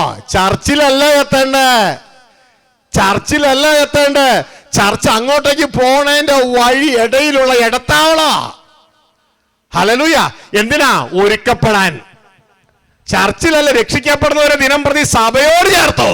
സഭയിലല്ല അവസാനിക്കേണ്ടേ, സഭയിൽ നിന്ന് ദൈവരാജ്യത്തിൽ അവകാശമാക്കണം. ഹല്ലേലൂയ. ഇത് വ്യക്തതയോടെ ദൈവമക്കള് തിരിച്ചറിയണം, അല്ല എങ്കിൽ ലക്ഷ്യത്തിലെത്തത്തില്ല. യോഹന്നാൻ 14:16 ഒന്ന് വായിച്ചേ. 14:6.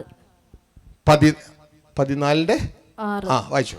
ഞാൻ തന്നെ വഴിയും സത്യവും ജീവനുമാകുന്നു, ഞാൻ മുഖാന്തരമല്ലാതെ ആരും പിതാവിന്റെ അടുക്കൽ എത്തുന്നില്ല. അപ്പൊ നമ്മൾ അവസാനം എവിടെ എത്തേണ്ടത് ദൈവമക്കളെ? പിതാവിന്റെ അടുക്കൽ എത്തണ്ടേ. അതാണ് നമ്മുടെ ലക്ഷ്യം. മനസ്സിലായോ? ലക്ഷ്യത്തിലെത്താൻ വേണ്ടിയാണ് മറ്റുള്ള എല്ലാ പ്രവൃത്തികളും. ആ പിതാവിന്റെ അടുക്കൽ എത്താൻ ഒരേ ഒരു വഴിയേ ഉള്ളൂ, വേറെ ഒരു വഴിയില്ല. ആകാശത്തിന് കീഴിൽ മനുഷ്യരുടെ ഇടയിൽ മനുഷ്യരക്ഷയ്ക്കായി പിതാവ് നൽകിയ ഒരേ ഒരു നാമമാണ് തൻ്റെ പുത്രനായ ക്രിസ്തുവിന്റെ നാമം. എന്തിനാണ്? ലക്ഷ്യത്തിലെത്താൻ. നമ്മൾ പിതാവോടുകൂടി ജീവിക്കുന്നതാണ് ആ ലക്ഷ്യം. അതാണ് സുവിശേഷം. യേശു പ്രസംഗിച്ച സുവിശേഷം. നിങ്ങൾക്കൊരു വചനം തരട്ടെ. പലർക്കും ഒരു ബുദ്ധിമുട്ട് വരുന്നുണ്ട്. കാരണം അപ്പൊ യേശുവിന്റെ കാൽവരി കുരിശിലെ യാഗത്തിൽ മാത്രം അത് മാത്രമല്ലേ ഉള്ളൂ സുവിശേഷം എന്ന് ചിന്തിക്കുന്നവരുണ്ട് കേട്ടോ. ഇതാ നിങ്ങൾക്കൊരു വചനം തരാം. അതതിന്റെ മാർഗമാ, അതതിന്റെ വഴിയാ, ലക്ഷ്യമല്ല. ഹല്ലേലൂയ. വായിച്ചേ 1 തെസ്സലോനിക്കർ 5:9-10. നിങ്ങൾ എല്ലാവരും ഇത് വചനം നോക്കി ഉറപ്പിക്കണം കേട്ടോ. എന്നിട്ട് അത് അങ്ങനെ തന്നെയോ ഒന്ന് ബെരോവയിലുള്ളവരെ പോലെ നിങ്ങൾ ഉറപ്പിക്കണം. കാരണം ഒരിക്കലും ദൈവഭരണം ഇവിടെ വരരുതെന്ന് ആഗ്രഹിക്കുന്ന ആളാണ് ആര്? സാത്താൻ. ഇല്ലേ? ഒരു രാഷ്ട്രീയ പാർട്ടിയോട് വാഴുമ്പോൾ വേറെ രാഷ്ട്രീയ പാർട്ടി അതിൽ വരരുതെന്ന് ആഗ്രഹിക്കുന്നല്ലേ ആദ്യത്തെ രാഷ്ട്രീയ പാർട്ടി? ഇതേപോലെ തന്നെ സാത്താൻ ഇന്ന് വാഴുകയാ. ദൈവരാജ്യവും ഇവിടെ വരരുതെന്ന് ഏറ്റവും കൂടുതൽ ആഗ്രഹിക്കുന്ന പുള്ളിയാ. എന്നിട്ട് പല തന്ത്രങ്ങളിലൂടെ നമ്മളെയൊക്കെ തോപ്പിക്കുക. സുവിശേഷം തന്നെ തെറ്റിച്ചു കളഞ്ഞു. യേശു പ്രസംഗിച്ച സുവിശേഷം ഇന്ന് ഞാൻ യഥാർത്ഥത്തിൽ പറയട്ടെ, ഞാൻ ബൈബിൾ DTH BTH ഒക്കെ കഴിഞ്ഞ ഒരാളാട്ടോ. ഹല്ലേലൂയ. എൻ്റെ കർത്താവ് എൻ്റെ വീട്ടിൽ സഭ തന്നിട്ടുണ്ട്. ഇതാ അനേകർ ഈ കൈകൊണ്ട് സ്നാനപ്പെടുത്തിയിട്ടൊക്കെ ഉണ്ട്. അപ്പോൾ പ്രിയ സഹോദരൻ, ഞാൻ നിങ്ങളോടൊന്ന് പറയട്ടെ, ഞാൻ പഠിച്ച ബൈബിൾ കോളേജിൽ യേശു ക്രിസ്തു പറഞ്ഞ സുവിശേഷം ഇല്ല. രാജ്യത്തെ സുവിശേഷം എവിടെയെങ്കില്ല. നിങ്ങൾ ഇനി പോയി അന്വേഷിച്ചോ മറ്റു ബൈബിൾ കോളേജിന്റെ സിലബസിൽ. പലരും പോയി അന്വേഷിച്ചു എന്നിട്ട് പറഞ്ഞു ഇല്ലാന്ന്. ഇതാണ് പിശാചിന്റെ ജയം. മനസ്സിലായോ? ഇതാണ് പിശാചിന്റെ ജയം. അവൻ തന്ത്രത്തിലൂടെ വേറൊരാൾ ഭരണത്തിൽ വരരുത്. രാഷ്ട്രീയ പാർട്ടി A ഇന്ന് വാഴുകയാണെങ്കിൽ B വരാൻ അവർ സമ്മതിക്കത്തില്ല. ഇതേപോലെയാണ് പിശാച്. ശ്രദ്ധിച്ച് വായിച്ച് യഥാർത്ഥത്തിൽ എന്താണ് അവിടെ എഴുതിയിരിക്കുന്നത്, എന്താണ് യഥാർത്ഥത്തിൽ ദൈവം നമ്മളെ നിയമിച്ചിരിക്കുന്നത്. 1 തെസ്സലോനിക്കർ 5:9-10 വായിച്ച്. ദൈവം നമ്മെ കോപത്തിനല്ല, നാം ഉണർന്നിരുന്നാലും ഉറങ്ങിയാലും തന്നോടുകൂടെ ജീവിക്കേണ്ടതിന്. എന്ത് ദൈവം നമ്മെ നിയമിച്ചത് എന്തിനാണെന്നറിയാമോ? കോപത്തിനല്ല, അടിക്കാൻ വേണ്ടിയല്ല, ദൈവത്തോടുകൂടെ ജീവിക്കാനാ. മനസ്സിലായോ? ദൈവം നമ്മളെ നിയമിച്ചത് നാം ദൈവത്തോടുകൂടെ ജീവിക്കാൻ. എന്റെ കയ്യിൽ നിന്ന് ഞാൻ ഒന്നും ഇട്ടിട്ടില്ല മക്കളെ, നിങ്ങളുടെ കയ്യിലെ ബൈബിളിലെ കാര്യമാണ് പറയണേ. ദൈവത്തോടുകൂടെ ജീവിക്കാനാ. ഇതാണ് സുവിശേഷം. അതിനുവേണ്ടി യേശു കർത്താവ് മുഖാന്തരം കാൽവരിയിൽ നമുക്ക് ഇന്നുള്ള പാപത്തിന്റെ പിടിയിൽ നിന്ന് രക്ഷ നൽകി നമ്മളെ അവിടുന്ന് വിടുവിക്കുക. താഴേക്ക് വായിച്ചേ. നമുക്ക് വേണ്ടി മരിച്ച നമ്മുടെ കർത്താവായ യേശുക്രിസ്തു മൂലം രക്ഷയെ പ്രാപിപ്പാനത്രേ നിയമിച്ചിരിക്കുന്നത്. അപ്പൊ ഇവിടെ രണ്ട് കാര്യം നിങ്ങൾക്ക് കാണാം. ഒന്ന്, ദൈവം നമ്മളെ നിയമിച്ചത് എന്തിനാ? ദൈവത്തോടുകൂടെ ജീവിക്കാൻ. അതിനുവേണ്ടി ദൈവം എന്ത് ചെയ്തു? തന്റെ പുത്രനായ ക്രിസ്തുവിനെ കാൽവരിയിൽ തകർത്ത് ക്രിസ്തു മുഖാന്തരം നമ്മളെ രക്ഷിച്ചു. പിടുത്തം കിട്ടിയാ? ക്ലിയർ അല്ലേ? അപ്പൊ ഒരു നാണയത്തിന്റെ രണ്ട് സൈഡ് എന്നതുപോലെ ഇത് രണ്ടും വേണം. ഇതിൽ ഒരു കാര്യം മാത്രമായിട്ട് നിങ്ങൾ അങ്ങ് സ്വർഗസന്നിധിയിലേക്ക് ചെല്ലാമോ? പുറത്തു നിങ്ങളൊരു നോട്ട് കൊണ്ട കൊടുത്തു ഒരു കടയിൽ. അവർ നോക്കിയിട്ട് പറഞ്ഞു, എൻ്റെ ചേച്ചി ഇതെന്താ ഇതിന്റെ ഒരു സൈഡ് മാത്രം പ്രിന്റ് ഉള്ളു, മറു സൈഡിൽ എന്താ വെള്ള പേപ്പറോ? ഇവിടെ വേണ്ട കേട്ടോ എന്ന് പറഞ്ഞ് മാറ്റിക്കളയുന്നത് പോലെ നിങ്ങൾ യേശുവിനെ കർത്താവായി സ്വീകരിച്ചു, വേണ്ടത് തന്നെയാ. നിങ്ങൾ കഴിഞ്ഞകാല പാപങ്ങളുടെ ശിക്ഷയിൽ നിന്ന് രക്ഷപ്പെട്ടു. കഴിഞ്ഞ കാലത്തിൽ നിന്ന് രക്ഷപ്പെട്ടെ, വരും കാലത്ത് എൻ്റർ ആയില്ല. ഹല്ലേലൂയ. വരും കാലത്ത് എൻ്റർ ആകുന്നത് സൗജന്യമല്ല, വില കൊടുക്കണം. ഹല്ലേലൂയ. കഴിഞ്ഞകാല പാപത്ത് രക്ഷപ്പെടുന്നത് സൗജന്യമാണ്. അതിനുവേണ്ടി യേശു എല്ലാം ചെയ്തു കാൽവരിയിൽ, നമ്മളൊന്നും ചെയ്യണ്ട. അതുകൊണ്ടാണ് രക്ഷ സൗജന്യം എന്ന് പറയണേ. എന്നാൽ വരുംകാല ദൈവരാജ്യത്തിലേക്ക് പ്രവേശിക്കണമെങ്കിൽ അത് സൗജന്യമല്ല, ഞാനും നിങ്ങൾ അവകാശമാക്കണം. യേശുവോടുള്ള അനുസരണത്തിലൂടെ അവകാശം ആക്കണം. അതിലേക്ക് ഞാനും നിങ്ങളും എത്തിച്ചേരാനായിട്ട് ഇടയാകണം. അല്ല, യേശു കർത്താവിനെ മാത്രം കർത്താവ് എന്ന് പറഞ്ഞ് അങ്ങോട്ട് ചെല്ലാമോ? എന്ത് പറ്റുമെന്നറിയാമോ? വായിച്ച മത്തായി 21:7-21 യേശു പറഞ്ഞേ കേൾക്കാം. ന്യായവിധിയിൽ യേശുവിന്റെ പ്രവചനമാണ്. യേശു പറഞ്ഞ അന്നാളിൽ പലരും എന്നോട് പറയുമെന്ന് പറഞ്ഞാ പറയണേ. ഒരു കൂട്ടർ പറയും ഞങ്ങൾ യേശുവിനെ ഉയർത്തി, യേശുവിനെ കർത്താവ് കർത്താവ് എന്നൊക്കെ പറഞ്ഞു. ഇതൊക്കെ നല്ല കാര്യമാണ്. പക്ഷേ അടുത്ത സൈഡ് വെള്ളയാ, ഒന്നും പ്രിന്റ് ചെയ്തിട്ടില്ല. അവിടെ യേശു എന്നാ പറഞ്ഞെന്നറിയാമോ? വായിച്ച് മത്തായി 7:21. സഭക്കാരോടാ പറയണേ. എല്ലാ ദൈവമക്കളും ശ്രദ്ധിച്ചു കേൾക്കുക. എന്നോട് കർത്താവേ കർത്താവേ എന്ന് പറയുന്നവൻ ഏവനുമല്ല, സ്വർഗസ്ഥനായ എന്റെ പിതാവിന്റെ ഇഷ്ടം ചെയ്യുന്നവനത്രേ സ്വർഗരാജ്യത്തിൽ കടക്കുന്നത്. എല്ലാവർക്കും കയറാൻ പറ്റിയ? ഇവര് ചതിക്കപ്പെട്ടില്ലേ? യേശു ന്യായം വിധിക്കണേ. അവനവൻ ശരീരത്തിലിരിക്കുമ്പോൾ ചെയ്തതും നല്ലതാകലും തീയതാകലും അതിന് തക്കവണ്ണം പ്രാപിക്കേണ്ടതിന് ഞാനും നിങ്ങളും ആ ക്രിസ്തുവിന്റെ ന്യായാസനത്തിന് മുമ്പാകെ നിൽക്കണം. ആ ന്യായാസനത്തെ വെച്ച് ക്രിസ്തു പറയാണ്, എന്നോട് കർത്താവേ കർത്താവേ എന്ന് പറയുന്നവരല്ല സ്വർഗ്ഗരാജ്യത്തിൽ കയറുന്നത്. അതിന്റെ അർത്ഥം യേശുവിനെ കർത്താവ് എന്ന് വിളിക്കേണ്ടെന്നല്ല. അത് വിളിച്ചാലേ നാം രക്ഷ പ്രാപിക്കൂ കഴിഞ്ഞകാല പാപത്തിന്റെ ശിക്ഷയിൽ നിന്ന്. എന്നാൽ ഭാവിയിൽ ഒരുത്തം പ്രവേശിക്കണമെങ്കിൽ, സ്വർഗരാജ്യത്തിൽ ഒരുത്തം പ്രവേശിക്കണമെങ്കിൽ യേശുക്രിസ്തു പറയാണ്, അവൻ എൻ്റെ പിതാവിന്റെ ഇഷ്ടം ചെയ്യണം. പിടുത്തം കിട്ടിയ? യേശു ആരാന്നറിയാമോ? സർവപ്രപഞ്ചത്തിന്റെയും പിതാവിനെ നിയമിതനായ രാജാവാ. എല്ലാ ന്യായവിധിയും നടത്തുന്നത് ക്രിസ്തുവാ. ആ ക്രിസ്തുവാണ് പുറത്താക്കുന്നത്. ക്രിസ്തുവിന്റെ വാക്കിന്റെ പ്രത്യേകത തന്നെ അറിയാമോ? ആകാശം മാറും, ഭൂമി മാറും, എൻ്റെ വചനങ്ങൾക്കോ ഒരു മാറ്റവും ഇല്ല. അങ്ങനെയെങ്കിൽ ഇന്ന് യേശുവിനെ കർത്താവായി സ്വീകരിച്ച് ആ വഴി ഒന്ന് കയറി ചെല്ലാൻ ധൈര്യമുണ്ടോ? പിതാവിന്റെ ഇഷ്ടം ചെയ്യാതെ ഒരു സൈഡ് മാത്രം പ്രിന്റ് ചെയ്തങ്ങ് കയറുക.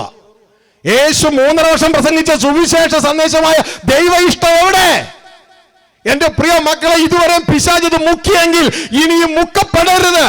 ഹല്ലേലൂയ. എന്നെ ഒഴിവാക്കിയതുകൊണ്ടൊന്നും ഒരു ഗുണമില്ല. സ്വർഗം നിങ്ങളെ ഒഴിവാക്കും. ഇത് രണ്ടും നമുക്ക് ആവശ്യമാണ്.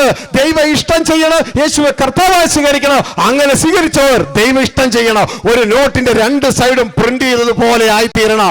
അങ്ങനെ നമ്മൾ ചെയ്താൽ നമ്മൾ എന്ത് പറ്റുമെന്നറിയാമോ മക്കളെ? നമ്മളെ കാണുന്നവൻ ഈ ലോകത്ത് ക്രിസ്തുവെ കാണും.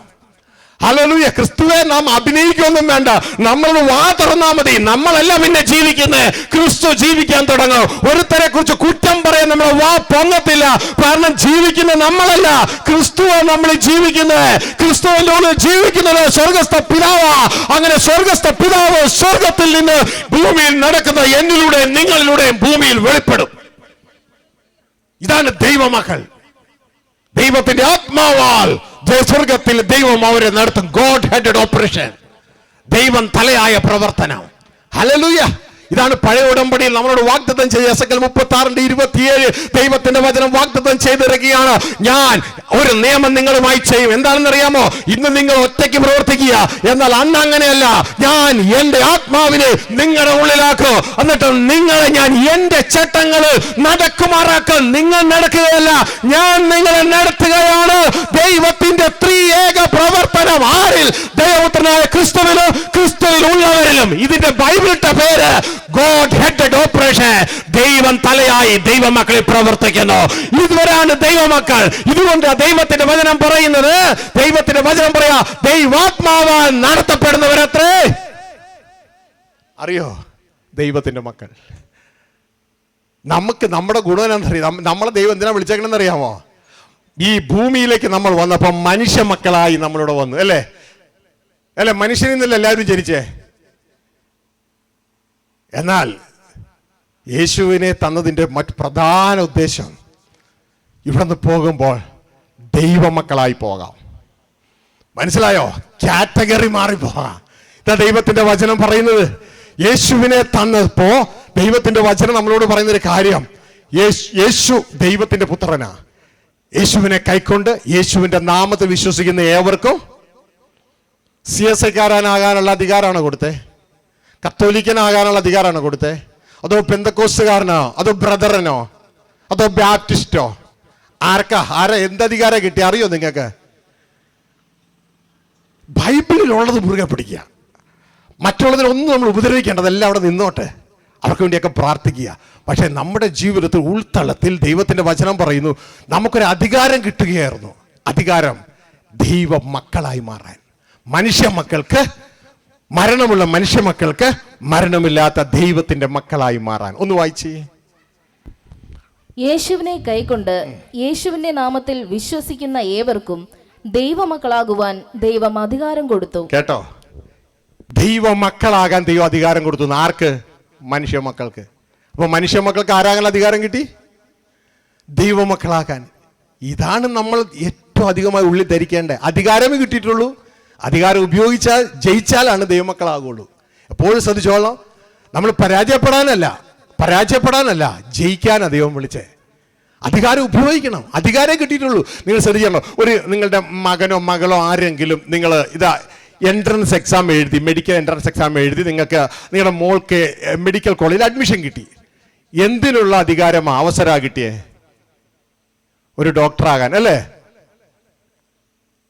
ഡോക്ടറാണെങ്കിൽ എന്ത് വേണം? 5 വർഷം ഗവൺമെന്റ് കൊടുക്കുന്ന സിലബസ് പഠിച്ച് എഴുതി ജയിച്ചാൽ ഡോക്ടറാവും അല്ലേ? നമുക്ക് ഇതുപോലെ തന്നെയാ. ദൈവവചനം പറയുകയാണ്, യേശുവിനെ കൈക്കൊണ്ട് യേശുവിന്റെ നാമത്തിൽ വിശ്വസിക്കുന്ന ഏവർക്കും ദൈവമക്കളാകാൻ എന്ത് കിട്ടി? അധികാരം കിട്ടി. ഇനി നമ്മൾ ആരോട് പഠിക്കണം?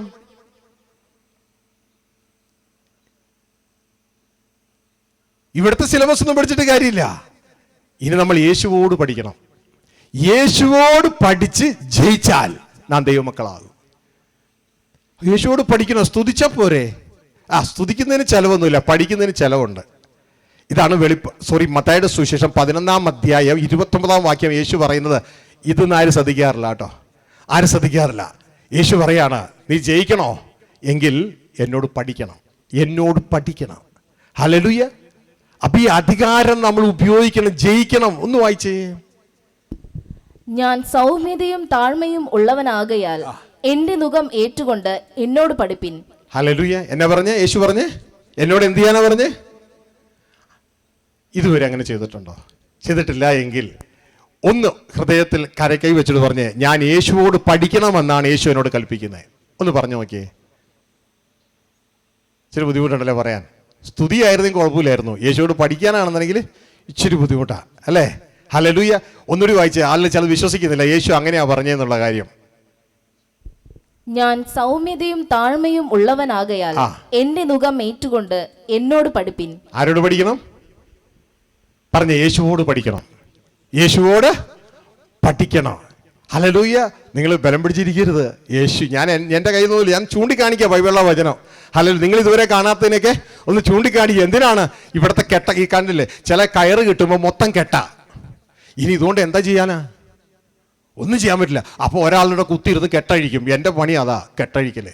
മനസ്സിലായോ? എന്തിനാണ്? ഇത് ഉപയോഗപ്രദമായി തീരണം. ഹല്ലേലൂയ. നിങ്ങളുടെ ചിലരുടെ മുഖം കറക്കുന്നതിന്റെ കാരണം വേറെ ഒന്നുമല്ല, കാരണം ഞാൻ കെട്ടഴിക്കാൻ നോക്കുന്നു. എൻ്റെ കെട്ടഴിക്കണ്ട, അങ്ങ് കിടന്നോട്ടെ എന്നാ. ഹല്ലേലൂയ. ഞാൻ എൻ്റെ കയ്യിൽ നിന്ന് ഒന്നുമിട്ടില്ല. ബൈബിളിലെ വചനം പറഞ്ഞേ. യേശു പറയാണ്, ഞാൻ സൗമ്യതയും ഞാൻ താഴ്മയുള്ളവനാകിയാൽ എൻ്റെ നുകം ഏറ്റി എന്നോട് പഠിച്ചാൽ നിന്റെ സോളിന് ആശ്വാസം നീ കണ്ടെത്തും. അല്ലെങ്കിൽ കണ്ടെത്തത്തില്ല. സോളിന് ആശ്വാസം കണ്ടെത്തണം. അതായത് നമുക്ക് എന്താ കിട്ടിയിട്ടുള്ളൂ? യേശുവിനെ കർത്താവായി സ്വീകരിച്ചപ്പോൾ അധികാരമേ കിട്ടിയിട്ടുള്ളൂ.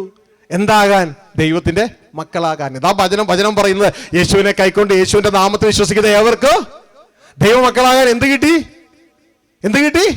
അധികാരം കിട്ടിയിട്ടുള്ളൂ. ഇനി അധികാരം ഉപയോഗിക്കണ്ടേ? ഹല്ലേലൂയ. അധികാരം ഉപയോഗിക്കണ്ടേ? ഇത് കോർട്ടിൽ നിന്ന് ഒരു അധികാരപത്രം കിട്ടി, സബ് ഇൻസ്പെക്ടർക്ക് ഇന്ന ആളെ അറസ്റ്റ് ചെയ്തുകൊണ്ട് വരാൻ. അതുകൊണ്ട് അറസ്റ്റ് നടന്നോ? ഈ അധികാരം ഉപയോഗിക്കണ്ടേ? ഈ അധികാരം ഉപയോഗിക്കാൻ നാം യേശുവോട് പഠിക്കണം. മനസ്സിലായോ? യേശുവോട് പഠിച്ചെങ്കിൽ മാത്രമേ യേശു ജയിച്ചതുപോലെ നമുക്കും ജയിക്കാനായിട്ട് പറ്റുകയുള്ളൂ. അത് ബൈബിളിൽ അവസാനം എന്നാ പറഞ്ഞെന്നറിയാമോ? ബൈബിള് വെളിപ്പാട് 21:7 നമ്മള് ജയിച്ചാലേ ദൈവത്തിന്റെ മകനാകുള്ളൂ. കേട്ടിട്ടുണ്ടോ? ജയിച്ചാലേ ആകുള്ളൂ. അതുകൊണ്ടാണ് ഈ കൂട്ടത്തോടെ ഈ ഗ്രൂപ്പിനെ തന്നെ കർത്താവ് ഗെറ്റ് ഔട്ട്, ഞാൻ ഒരു കാലത്തും അറിഞ്ഞിട്ടില്ലെന്ന് എന്നെ പുറത്താക്കണേ. വായിച്ചേ. എന്നെ വിശ്വസിക്കരുത്, നിങ്ങളുടെ കയ്യിൽ ബൈബിളിലെ വചനം വിശ്വസിക്കുക. വെളിപ്പാട് 21:7 നിനക്ക് ദൈവത്തിന്റെ മകനാകണോ? മനുഷ്യന്റെ മകനായി മരണമുള്ളവനായി ഈ പ്ലാനറ്റിലേക്ക് ഒരു ജഡത്തിൽ നിന്ന് ജനിച്ചെങ്കിൽ ഇവിടുന്ന് പോകുമ്പോൾ ആത്മാവിൽ ദൈവത്തിന്റെ മകനായി ഇവിടുന്ന് കടന്നു പോകണം എങ്കിൽ ദൈവത്തിന്റെ വചനം പറഞ്ഞു ജയിക്കണം. വായിക്കേ. വെളിപ്പാട് 21:7 ജയിക്കുന്നവന് ഇത് അവകാശമായി ലഭിക്കും. അപ്പൊ ജയിക്കുന്നവന് ഈ അവകാശം കിട്ടുള്ളൂ. അപ്പൊ അല്ലാത്തവനോ ഗെറ്റ് ഔട്ട്. മനസ്സിലായോ? ഹല്ലേലൂയ. അതുകൊണ്ട് എന്റെ മക്കളെ, സ്വർഗം ഒരു നരകമാക്കാൻ ദൈവം ആഗ്രഹിക്കുവോ? സ്വർഗം ഒരു നരകമാക്കാൻ ദൈവം ആഗ്രഹിക്കത്തില്ല. ഇതുങ്ങളെയൊക്കെ പിടിച്ച് അവിടെ കൊണ്ട് ഇട്ടു കഴിഞ്ഞാൽ അവിടെ കിടന്ന് അടിയുണ്ടാക്കൂല്ലേ നിങ്ങൾ മൊത്തം കൂടി? ഇല്ലേ? ഇന്ന് കണ്ടില്ലേ, ചുറ്റും കണ്ടില്ലേ? നിങ്ങളുടെ വാട്സപ്പ് തുറക്ക, നിങ്ങളുടെ ഫേസ്ബുക്ക് തുറക്ക, പേപ്പർ തുറക്ക, അടി ബഹള. ഇതുങ്ങളെ കൊണ്ട് അങ്ങോട്ട് പോവോ? ഇവിടെ ദൈവത്തിന്റെ വചനം പറയാം, ജയിക്കണം. നീ ആരെ ജയിക്കണം? സാത്താനെ ജയിക്കണം. ഹല്ലേലൂയ. സാത്താനെ ജയിച്ചെങ്കിൽ നമ്മുടെ ശുദ്ധീകരണം നടക്കൂ. ജയിക്കുന്നതിന് അവകാശമായി കിട്ടും. എന്താണ് അവകാശം? താഴേക്ക്. ഞാൻ അവന്റെ ദൈവവും അവൻ എനിക്ക് മകനുമായിരിക്കും. ജയിക്കുന്നവൻ ദൈവത്തിന്റെ മകൻ. ഹലോ, കേട്ടോ? എന്റെ മക്കളെ, യോഹന്നാൻ 1:12 യേശുവിനെ കൈക്കൊണ്ട് യേശുവിന്റെ നാമത്തിൽ വിശ്വസിക്കുന്ന ഏത് മനുഷ്യ മക്കൾക്കും ദൈവ മക്കളാകാൻ ദൈവം അധികാരം കൊടുത്തു എങ്കിൽ യേശുവിനോട് പഠിച്ച് നീ ആത്മാവിന്റെ ശുദ്ധീകരണത്തിലൂടെ പിശാചിനെ ജയിക്കുന്നുവെങ്കിൽ ജയിക്കുന്നവന് അവകാശമായി കിട്ട്, ജയിക്കുന്നവൻ ദൈവത്തിന്റെ മകൻ. ഹല്ലേലൂയ. എന്റെ പ്രിയ മക്കളെ, അതുകൊണ്ട് ഈ കോഴ്സ് ശരിക്കും ഒന്ന് മനസ്സിലാക്കുക.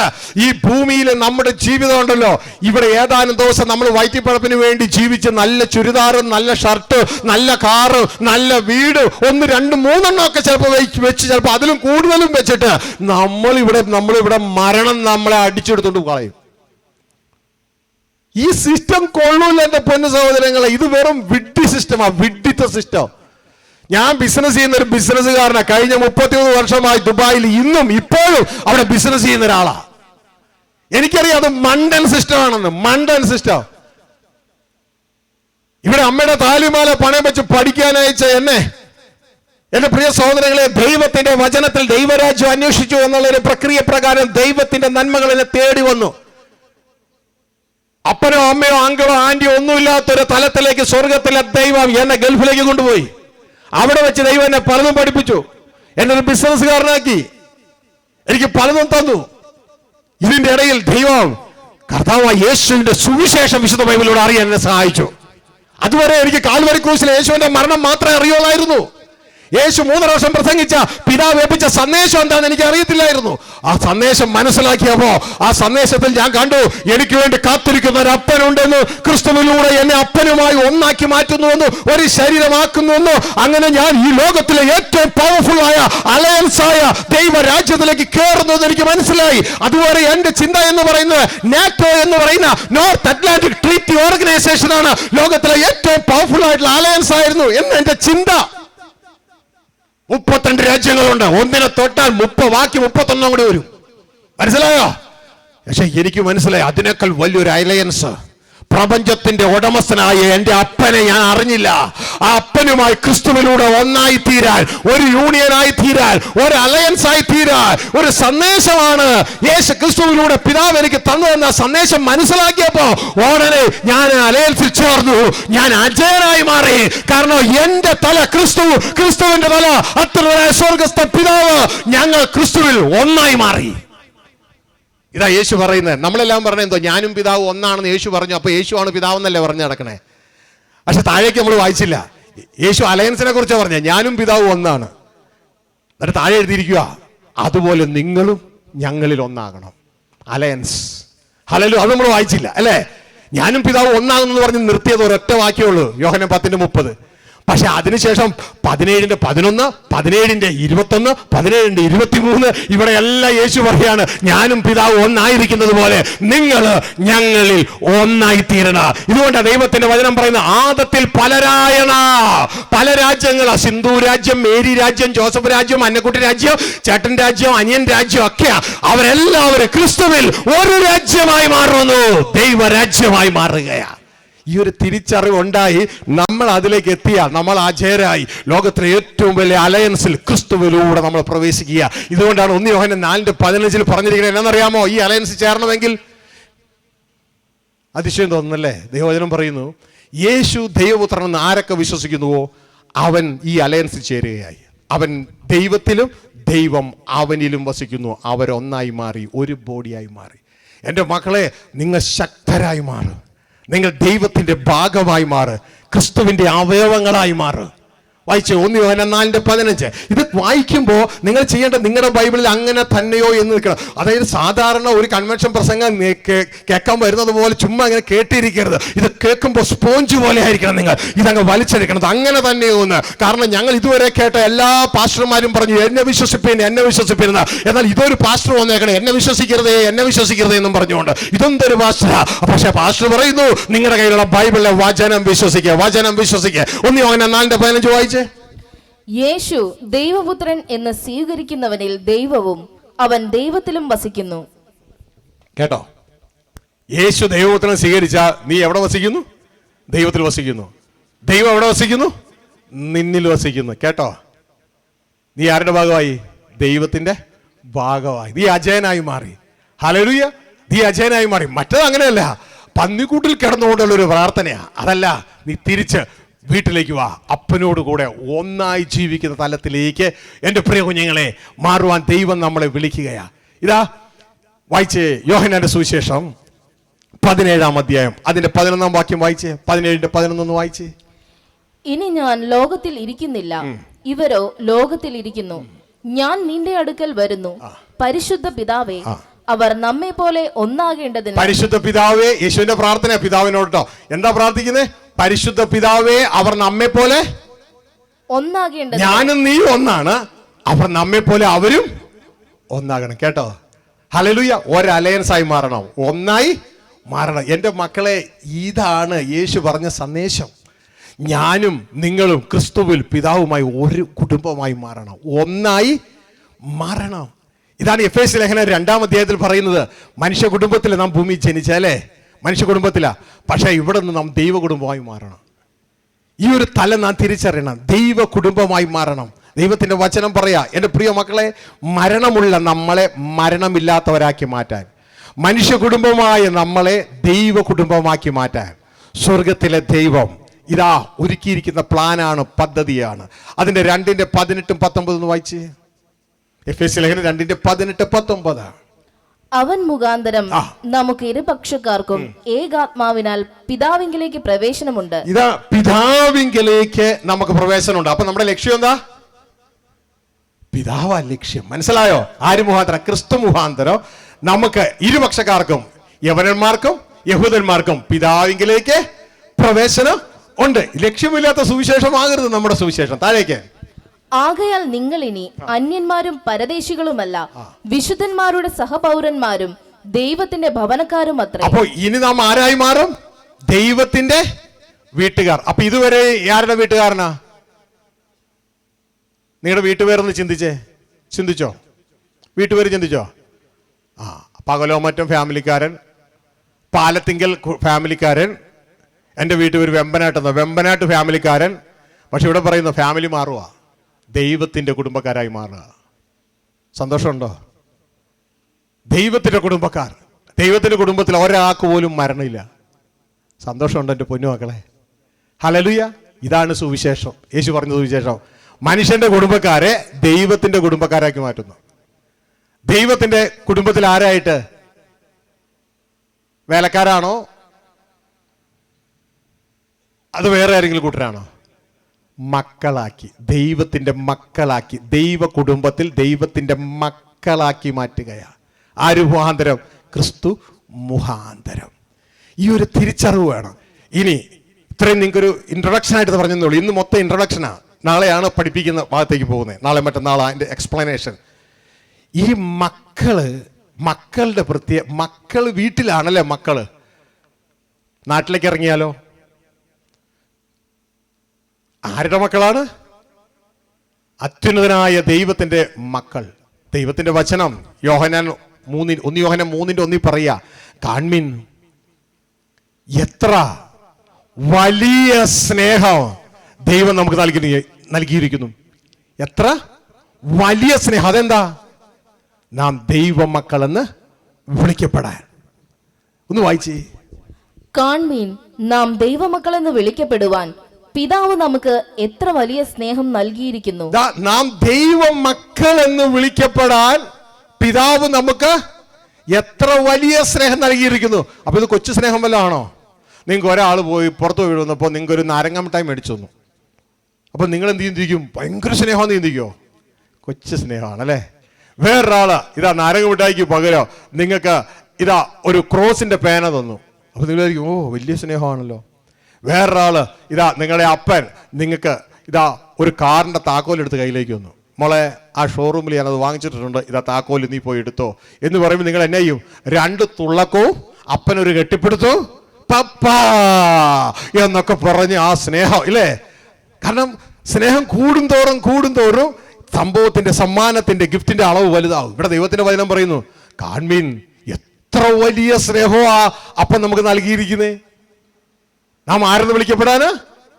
അത്യുന്നതനായ ദൈവത്തിന്റെ മക്കളെന്ന് വിളിക്കപ്പെടാൻ. എൻ്റെ പ്രിയ സഹോദരങ്ങളെ, സഹോദരിമാരെ, നിങ്ങൾ ശ്രദ്ധിച്ച്, നിങ്ങളുടെ ചെറുപ്പത്തിൽ സ്കൂളിലൊക്കെ പഠിച്ചുകൊണ്ടിരുന്നപ്പോൾ ഇതാ നിങ്ങളുടെ കൂടെ ഒരു SIയുടെ മോളുണ്ടായിരുന്നു, അല്ലെങ്കിൽ ഒരു മന്ത്രിയുടെ, അല്ലെങ്കിൽ ഒരു MLA യുടെ, ഒരു MP യുടെ മോനുണ്ടായിരുന്നു. അപ്പം നിങ്ങളെ ഒരുമിച്ച് നടന്നു പോവുക. അപ്പോഴാണ് ആ SI ജീപ്പിലിങ്ങ് പോകുന്നത്. ആ SI ജീപ്പിലങ്ങ് പോകുന്ന സമയത്ത് വണ്ടി അവിടെ നിർത്തിയപ്പോൾ നിങ്ങളുടെ കൂടെ ഉണ്ട് കൂട്ടുകാരത്തി ചാടി ആ വണ്ടി കയറി അത് നേരെ വീട്ടിലേക്ക് പോവുക. അവളുടെ അപ്പനാണ് അതിൽ SI വണ്ടി സൈഡിലിരിക്കുക. അപ്പോൾ നിങ്ങൾ ചിന്തിക്കുന്നു, അറിയാതെ ഇങ്ങനെ ചിന്തിച്ചു, ഒരു SI യുടെ മോളായിട്ടെങ്കിൽ ജനിച്ചിരുന്നെങ്കിൽ ഇല്ലേ. ഇതേപോലെ പലപ്പോഴും ആ മുതലാളിയുടെ മോനായിട്ടൊന്ന് ജനിച്ചിരുന്നെങ്കിൽ, ആ മന്ത്രിയുടെ മോളായിട്ടൊന്ന് ജനിച്ചിരുന്നെങ്കിൽ ഇല്ലേ. പലപ്പോഴും നമ്മൾ അറിയാതെ ഇങ്ങനെ ചിന്തിച്ചിട്ടില്ലേ. ഇവിടെ പറയാണ്, മരണമുള്ള SI അല്ല, മരണമുള്ള മന്ത്രിയല്ല, മരണമുള്ള MLA അല്ല, പകരം മരണമില്ലാത്ത സർവ്വപ്രപഞ്ചത്തിന്റെയും സൃഷ്ടിതാവായ അത്യുന്നതനായ ദൈവത്തിന്റെ മകനായി മകളായി എന്നെയും നിങ്ങളെ ഇൻവൈറ്റ് ചെയ്തിരിക്കുമ്പോ ഇതിനേക്കാൾ മഹാസ്നേഹം എന്താ എൻ്റെ പൊന്നുമക്കളെ? ദൈവത്തിന്റെ വചനം പറഞ്ഞ കാൺമേൽ എത്ര വലിയ സ്നേഹം പിതാവ് നമുക്ക് നൽകിയിരിക്കുന്നു, നാം ദൈവമക്കളെന്ന് വിളിക്കപ്പെടാൻ. എന്നാലും ഇത് കേട്ടാലും ചിലവർ വിശ്വസിക്കത്തില്ല. ഉടനെ താഴെ എഴുതിയിരിക്കുക ബൈബിളില്, വിശ്വസിക്കാത്തവർക്ക് വേണ്ടി, നാം അങ്ങനെ തന്നെയാണ്. അവരെഴുതിയിരിക്കുക, നാം അങ്ങനെ തന്നെയാണെന്ന്. ഹല്ലേലൂയ. അങ്ങനെയില്ലേ? ഒന്ന് വായിച്ചേ. അങ്ങനെ തന്നെ നാം ആകുന്നു. അങ്ങനെ തന്നെയാ നാം ആകുന്നേ. നാം ദൈവമക്കളാ. മനസ്സിലായോ? അപ്പൊ വീട്ടിലും നാം ദൈവമക്കളാ. ഇനി നാട്ടിലേക്ക് ഇറങ്ങുമ്പോൾ നാം ആരായിരിക്കും? നമ്മളെ കുറിച്ചുള്ള ദൈവത്തിന്റെ സ്വപ്നമാ. ഈ അപ്പനെന്ന് പറഞ്ഞാൽ ആരാന്നറിയാമോ? സർവ്വപ്രപഞ്ചത്തിന്റെ ഉടമസ്ഥന, സർവ്വരാജാക്കന്മാരുടെ രാജാവാ. അങ്ങനെയെങ്കിൽ ഈ രാജാവിന്റെ മക്കൾ പുറത്തേക്ക് ഇറങ്ങുമ്പോൾ ആരായിട്ടായിരിക്കും ഇറങ്ങാൻ പോണേ? അപ്പന്റെ ആഗ്രഹം എന്തായിരിക്കും? അവരും രാജാക്കന്മാർ. മനസ്സിലായോ? ഹല്ലേലൂയ. അപ്പന്റെ പ്രോപ്പർട്ടിയെ നിത്യം വാഴുന്ന രാജാക്കന്മാർ. ഇതുകൊണ്ടാ ദൈവത്തിന്റെ വചനം വളരെ വ്യക്തമായിട്ട് വെളിപ്പാട് പുസ്തകം 22:5 പറയുന്നത്, അവർ എന്നേക്കും രാജാക്കന്മാർ. മോളെ, അപ്പച്ചാ, മുമ്പിലിരിക്കുന്ന അപ്പച്ചാ അടുത്ത ഭൂമിയുടെ രാജാവായിരിക്കണേ. അപ്പച്ചന്റെ വിളി അതാ. തെരഞ്ഞെടുപ്പ് ഉറപ്പാക്കണ്ടേ? ഞാൻ എൻ്റെ ജീവിതത്തിൽ കഴിഞ്ഞ ഈ പ്രാവശ്യമാണ് ആദ്യമായിട്ട് വോട്ട് ചെയ്യാൻ പോയത്. കാരണം ഇത്രയും നാൾ എല്ലാ സമയത്തും ഞാൻ ഗൾഫിലായിരുന്നു. പക്ഷേ ഈ പ്രാവശ്യത്തെ ഇലക്ഷൻ സമയത്ത് നാട്ടിലായി. അപ്പം ഞാൻ ആദ്യമായിട്ട് പോവുക. മൊത്തം സംശയമാണ്, എന്ത് ചെയ്യണേ, എങ്ങനെ ചെയ്യണമെന്ന് ഒരു ഐഡിയ ഇല്ല. അപ്പം ഞാൻ നോക്കുമ്പോൾ അവിടുത്തെ സ്ഥാനാർത്ഥികൾ അവിടെ നിൽക്കുന്നുണ്ട്. അയ്യോ, നമ്മളെ കാണുമ്പോൾ ഉണ്ടല്ലോ അങ്ങ് ചിരിക്കും, സന്തോഷം കൊണ്ട് അവർക്ക് വയ്യ. കാരണം നമ്മളിന്ന് മുഖത്ത് നോക്കുക, ഒരു പരിചയമില്ല, പക്ഷേ മുഖത്ത് നോക്കി അങ്ങ് ചിരിക്കുക. ആദ്യം എനിക്കൊരു ബുദ്ധിമുട്ട് വന്നു ചിരിക്കാനായിട്ട്. കാരണം ഒരു പരിചയമില്ലാത്ത ആൾ എങ്ങനെ കയറി ചിരിക്കുക. അപ്പോഴാണ് എനിക്ക് മനസ്സിലായ സ്ഥാനാർത്ഥിയാണെന്ന്. അവരെന്താ ആഗ്രഹിക്കണേ? നമ്മൾ അവർക്ക് വോട്ട് ചെയ്യാൻ ആഗ്രഹിക്കുന്നേ. നമ്മൾ അവർക്ക് വോട്ട് ചെയ്യാനാണ്, നമ്മൾ അവരെ തിരഞ്ഞെടുക്കണമെന്ന് അവരാഗ്രഹിക്കുന്നേ. മനസ്സിലാവുന്നുണ്ടോ? ഹല്ലേലൂയ. എന്തിനാണ്? അതിനു മുമ്പ് ഞാൻ എൻ്റെ വൈഫിനോട് ചോദിച്ചപ്പോൾ വൈഫ് പറഞ്ഞു, ആ സ്ത്രീ ഉണ്ടല്ലോ 3 പ്രാവശ്യം നമ്മുടെ വീട്ടിൽ വന്നാ ചാച്ച, പക്ഷേ അപ്പോൾ ചേട്ടനിവിടെ ഉണ്ടായില്ല. 3 പ്രാവശ്യം വന്നു വീട്ടിൽ. എന്തിനാ? വോട്ട് ചോദിക്കാനായിട്ട്. എന്താ അവർ ചെയ്തേ? ഞാനത് കളിയാക്കൊന്നുമല്ല, അവരുടെ തെരഞ്ഞെടുപ്പ് ഉറപ്പാക്കുമായിരുന്നു അല്ലേ? അവരുടെ തെരഞ്ഞെടുപ്പ് ഇലക്ഷൻ ഉറപ്പാക്കുകയായിരുന്നു. അവർക്കറിയാം അവരെ വിളിച്ചത് എന്തിനാണ്. പഞ്ചായത്ത് മെമ്പറായിട്ടോ അല്ലെന്നുണ്ടെങ്കിൽ ജില്ലാ തലത്തിലോ ഏതെങ്കിലും സ്ഥലത്തിൽ അവരെ വിളിച്ചേക്കണേ. പക്ഷേ അത് അവരെ വിളിച്ചിട്ടുണ്ട്, പക്ഷെ തെരഞ്ഞെടുപ്പ് ഉറപ്പായിട്ടില്ല. അവർ ഉറപ്പാക്കുകയായിരുന്നു. ദൈവത്തിന്റെ വചനം 2 പത്രോസ് 1:10 നമ്മളോട് എന്നാ പറഞ്ഞെന്നറിയാമോ മക്കളെ? നിന്റെ വിളി ആദ്യം തിരിച്ചറിയണം, പിന്നെ അതിലേക്കുള്ള തെരഞ്ഞെടുപ്പ് നീ ഉറപ്പാക്കണം. അല്ലാണ്ട് ചുമ്മാ ഇങ്ങനെ നടന്നാൽ പോരാ. മത്തായി 7:21-22-23 സുവിശേഷം അറിയിച്ചു, രോഗികളെ സൗഖ്യമാക്കി, ഭൂതങ്ങളെ പുറത്താക്കി, പ്രവചിച്ചു, യേശുവെ കർത്താവായി സ്വീകരിച്ചു. അവസാനം യേശു പറഞ്ഞു, ഗെറ്റ് ഔട്ട്, ഞാൻ ഒരു കാലത്ത് നിങ്ങളെ അറിഞ്ഞിട്ടില്ല. തെരഞ്ഞെടുപ്പ് നടന്നില്ല. ഈ ഭൂമിയിൽ ഭയങ്കര സുവിശേഷീകരണമായിരുന്നു, തെരഞ്ഞെടുപ്പൊന്നും നടന്നില്ല. പക്ഷെ ഇവിടെ പറയുന്നു, നിന്റെ വിളി മാത്രമല്ല, അതിലേക്കുള്ള തെരഞ്ഞെടുപ്പും ഉറപ്പാക്കണം. വായിച്ചേ 2 പത്രോസ് 1:10. അതുകൊണ്ട് സഹോദരന്മാരെ, നിങ്ങളുടെ വിളിയും തിരഞ്ഞെടുപ്പും ഉറപ്പാക്കുവാൻ അധികം ശ്രമിപ്പിൻ. ഹല്ലേലൂയ. മനസ്സിലായോ മക്കളെ? ദൈവത്തിന്റെ വചനം പറയുന്നു, വിളിയും അതിലേക്കുള്ള തെരഞ്ഞെടുപ്പും ഉറപ്പാക്കാൻ അധികം ശ്രമിപ്പിൻ. അപ്പൊ ഇനി നമുക്കത് ചെയ്യണ്ടേ? ഹല്ലേലൂയ. നാളെ മുതലാണ് അതിന്റെ ട്രീറ്റ്മെന്റ്. ഹല്ലേലൂയ. നിന്റെ വിളിയും തെരഞ്ഞെടുപ്പും ഉറപ്പാക്കാൻ. അപ്പൊ വിളിച്ചിട്ടുണ്ട്. എങ്ങോട്ടാ വിളിച്ചേക്കണേ? സ്വർഗത്തിലേക്ക്. ഇതാണ് ഹെബ്രായർ 3:1 പറയുന്നത്. സ്വർഗീയ വിളിക്ക് ഓഹരിക്കാരായുള്ളവരേ. ഹല്ലേലൂയ. സ്വർഗീയ വിളിക്ക്. ഭൂമിയിൽ ജീവിച്ച് ഇപ്പൊ മരണം നിന്നെ കൊല്ലും, അതിനു മുമ്പ് മരണമില്ലാത്ത സ്വർഗത്തിലേക്ക് ഇങ്ങോട്ട് പോരെ. ഇതാണ് സന്ദേശം. വിളിച്ചിരിക്കുക. പക്ഷെ ഈ വിളി നമുക്ക് തിരിച്ചറിയാമോ? വിളി നമുക്ക് തിരിച്ചറിയണ്ടേ? യേശുക്രിസ്തുവിലൂടെ അപ്പം വിളിച്ചിരിക്കുക. ഈ ഒരു തിരിച്ചറിവ് നമ്മുടെ ജീവിതത്തിലാണ്. വായിച്ച ഹെബ്രായർ 3:1. അതുകൊണ്ട് വിശുദ്ധ സഹോദരന്മാരെ, സ്വർഗീയ വിളിക്ക് ഓഹരിക്കാരായ ഉള്ളോരെ, വിശുദ്ധ സഹോദരന്മാരെ.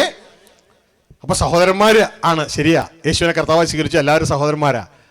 സ്വർഗീയ വിളിക്ക് ഓഹരിക്കാരാ. വിളിക്ക് ഓഹരിക്കാരാ. അത് പറഞ്ഞ് നടന്നാൽ മതിയോ? ഉറപ്പിക്കണ്ടേ? നിന്റെ വിളിയും അതിലേക്കുള്ള തെരഞ്ഞെടുപ്പും ഉറപ്പിക്കണ്ടേ? നേരത്തെ കേട്ടില്ലേ, അവർ ജയിച്ചപ്പോ അവരും മെമ്പറായി. നമ്മൾ ജയിച്ചാൽ ആരാകും?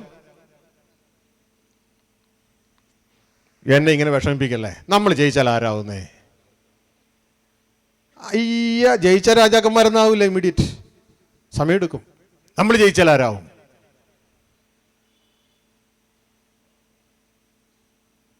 ഇത്ര നേരം പറഞ്ഞുകൊണ്ടിരുന്ന ജയിക്കുന്നവൻ ദൈവത്തിന്റെ മകൻ.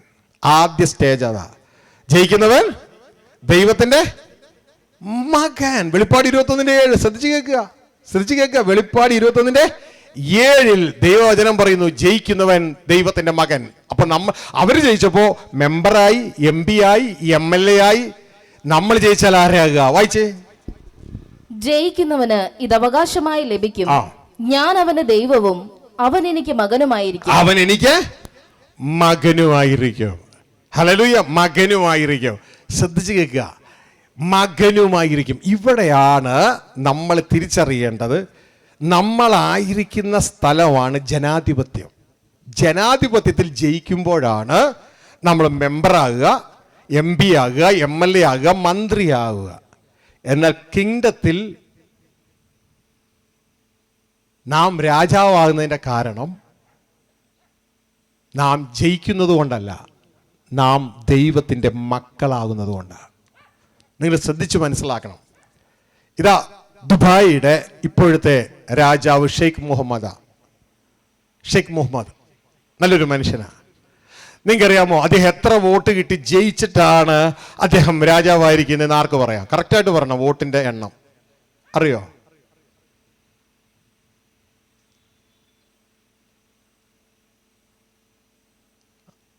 ഞാൻ പറയട്ടെ, അദ്ദേഹം ഒരു വോട്ടും നിന്നില്ല, ജയിച്ചു ഇല്ല. പിന്നെ എന്താ അദ്ദേഹം രാജാവായേ? വേറെ ഒന്നുമല്ല. രാജാവാകാനുള്ള യോഗ്യത എന്ന് പറയുന്നത് രാജാവിൻ്റെ മകനായി ജനിക്കുക എന്നുള്ളതാണ്. മനസ്സിലായോ? രാജാവാകാനുള്ള യോഗ്യത എന്ന് പറയുന്നത് രാജാവിൻ്റെ മകനായി ആ കൊട്ടാരത്തിൽ, ആ കുടുംബത്തിൽ ജനിക്കുക എന്നുള്ളതാണ്. ഹല്ലേലൂയ. രാജാവിൻ്റെ മകനായി ജനിച്ചാൽ അവർക്ക് രാജാക്കന്മാരായി തീരാം. പിടുത്തം കിട്ടിയ ഭരണാധികാരികളായി തീരാനായിട്ട് പറ്റും. ഇതേപോലെ വെളിപ്പാട് 21:7 പറയുന്നു, ജയിക്കുന്നവൻ ദൈവത്തിന്റെ മകൻ. 22 പറയുന്നു, അവർ എന്നേക്കും രാജാക്കന്മാർ. മനസ്സിലായോ? അപ്പൊ നാം എന്തിലാ ജയിക്കണ്ടേ? ദൈവത്തിന്റെ മകനാകാൻ കിട്ടിയ അധികാരത്തിൽ ജയിക്കണം. ജയിച്ച ദൈവ കുടുംബത്തിൽ നാം വന്നാൽ നാം ദൈവ കുടുംബത്തിലെ ദൈവത്തിന്റെ മകനാണ്. ആ മക്കളാണ് രാജാക്കന്മാരായി മാറുന്നത്. ഷെയ്ഖ് മുഹമ്മദ് രാജാവാകാൻ കാരണം ഷെയ്ഖ് റാഷിദ് എന്ന് പറയുന്ന അദ്ദേഹത്തിന്റെ അപ്പന്റെ മകനായി ആ രാജകൊട്ടാരത്തിൽ ജനിച്ചതുകൊണ്ടാണ് ഷെയ്ഖ് മുഹമ്മദ് രാജാവായി മാറിയത്, ദുബായിയുടെ രാജാവായി മാറിയത്. മനസ്സിലായോ? ഇതേപോലെ പ്രിയമകനെ, പ്രിയമകളെ, ഞാനും നിങ്ങളും വെളിപ്പാട് 21:7 പ്രകാരം ജയിക്കുന്നവൻ ദൈവത്തിന്റെ മകനായി കഴിഞ്ഞാൽ അവരാണ് ഇതാ ദൈവത്തിന്റെ മക്കളായ ഈ ഭൂമിയുടെ രാജാക്കന്മാരായി തീർന്നത്. അപ്പോൾ അതിലേക്ക് സ്വർഗത്തിലെ ദൈവം, പ്രിയ സഹോദരങ്ങളെ, നമ്മളെ ഓരോരുത്തരെയും കൊണ്ടുവരികയാണ്. ഇനി ഞാൻ മറ്റൊരു കാര്യം കൂടി നിങ്ങളോട് പറയട്ടെ. നിങ്ങളോട് എനിക്ക് 9:30 വരെ ടൈം തന്നേക്കണേ. അപ്പോൾ ആ കറക്റ്റ് ആ സമയത്തിനുള്ളിൽ തീർക്കും. മറ്റൊരു കാര്യം കൂടി നിങ്ങളോട് പറയാം. ദൈവം നമ്മളെ സൃഷ്ടിച്ചത് എന്തിനു വേണ്ടിയാണെന്നറിയാമോ? ശ്രദ്ധിച്ചു കേട്ടെ. നമ്മളെ സൃഷ്ടിച്ചത്, ഞാനൊക്കെ ചെറുപ്പത്തിൽ പഠിച്ചത് എന്നാണെന്നറിയാമോ? ഒരു പക്ഷേ നിങ്ങൾ നേരെ പഠിച്ചേക്കണേ. ദൈവം നമ്മളെ സൃഷ്ടിച്ചത് ആരാധിക്കാൻ വേണ്ടിയാണെന്നാണ് ഞാൻ കേട്ടത്. അതുകൊണ്ട് ഞാൻ തുള്ളിച്ചാടി ദൈവത്തെ ആരാധിക്കും. ഇപ്പോൾ ആരാധനയ്ക്ക് കുറവൊന്നുമില്ല. പക്ഷേ തുടർന്ന് വിശുദ്ധ ബൈബിളിൽ നിന്ന് എനിക്ക് മനസ്സിലായേ, ദൈവം നമ്മളെ സൃഷ്ടിച്ചത് ഈ ഭൂമിയുടെ രാജാക്കന്മാരായി തീരാനാണ്, ഈ ഭൂമിയുടെ കെയർ ടേക്കിംഗ് നടത്താൻ വേണ്ടിയാണ്. പക്ഷേ എല്ലാ സൃഷ്ടികളും ദൈവത്തെ ആരാധിക്കണം. കാറ്റ്, കടല്, ആഴി, സൂര്യൻ, ചന്ദ്രൻ, എല്ലാ സൃഷ്ടികളും നമ്മളും ദൈവത്തെ ആരാധിക്കണം. പക്ഷെ നമ്മളെ ഉണ്ടാക്കിയത് ദൈവത്തിന്റെ വചനം പറയുന്നു ഈ ഭൂമിയുടെ ഭരണം ഏറ്റെടുക്കാൻ വേണ്ടിയാണ്. ഈ ഭൂമിയുടെ ഭരണം ഏറ്റെടുക്കാൻ വേണ്ടിയാണ് നമ്മളെ ഉണ്ടാക്കിയത്. പക്ഷേ നിർഭാഗ്യവശാൽ ഇത് നമുക്ക് അറിയത്തുമില്ല. ഇന്ന് നമ്മളെ മരണം വാഴുകയാണ്. നമ്മളെ സൃഷ്ടിക്കുന്നതിന് മുമ്പ്, എൻ്റെ മക്കളെ ശ്രദ്ധിച്ച് കേൾക്കുക, നമ്മളെ സൃഷ്ടിക്കുന്നതിന് മുമ്പ് സ്വർഗസ്ഥ പിതാവ് പറയുന്ന ഒരു വാക്കാണ്, നമുക്ക് നമ്മുടെ സാദൃശ്യത്തിൽ സ്വരൂപത്തിൽ മനുഷ്യനെ ഉണ്ടാക്കാം, അവർ നമ്മെ ആരാധിക്കട്ടെ എന്നല്ല, അവർ ഭൂമിയെ വാഴട്ടെ. ശ്രദ്ധിച്ച് കേൾക്കുക. വിശുദ്ധ ബൈബിളിലെ സത്യം തിരിച്ചറിയുക. സത്യം തിരിച്ചറിഞ്ഞിട്ട് അതിന് തക്കവണ്ണം നമ്മൾ ഒരുക്കപ്പെടുക. വായിച്ചാട്ടെ, ഉൽപ്പത്തി 1:26. മനുഷ്യനെ ഉണ്ടാക്കിയിട്ടില്ല, ഉണ്ടാക്കാൻ പോകുന്നതേ ഉള്ളൂ. നമ്മുടെ ജീവിതത്തിന്റെ പർപ്പസ് എന്താണെന്നൊന്ന് മനസ്സിലാക്കുക. എന്നിട്ട് അതനുസരിച്ച് ജീവിതം മുന്നോട്ടേക്ക് പോവുക, ലക്ഷ്യത്തിലേക്ക്. ആ അപ്പന്റെ ലക്ഷ്യത്തിലേക്ക് വേണം മക്കൾ പോകാൻ. വായിക്കുക. അനന്തരം ദൈവം, നാം നമ്മുടെ സ്വരൂപത്തിൽ നമ്മുടെ സാദൃശ്യപ്രകാരം മനുഷ്യനെ ഉണ്ടാക്കുക. അവർ സമുദ്രത്തിലുള്ള മത്സ്യത്തിന്മേലും ആകാശത്തിലുള്ള പറവജാതിയിന്മേലും മൃഗങ്ങളിന്മേലും സർവഭൂമിയിന്മേലും ഭൂമിയിൽ ഇഴയുന്ന എല്ലാ ഇഴജാതിയിന്മേലും വാഴട്ടെ എന്ന് കൽപ്പിച്ചു. അപ്പൊ നമ്മളെ എന്തിനാ ഉണ്ടാക്കിയേ? വാഴാനാ. എവിടെ വാഴാൻ? സർവഭൂമിയെ വാഴാനാണ് എന്നെയും നിങ്ങളെയും ദൈവം ഉണ്ടാക്കിയേ. ഉറപ്പായോ?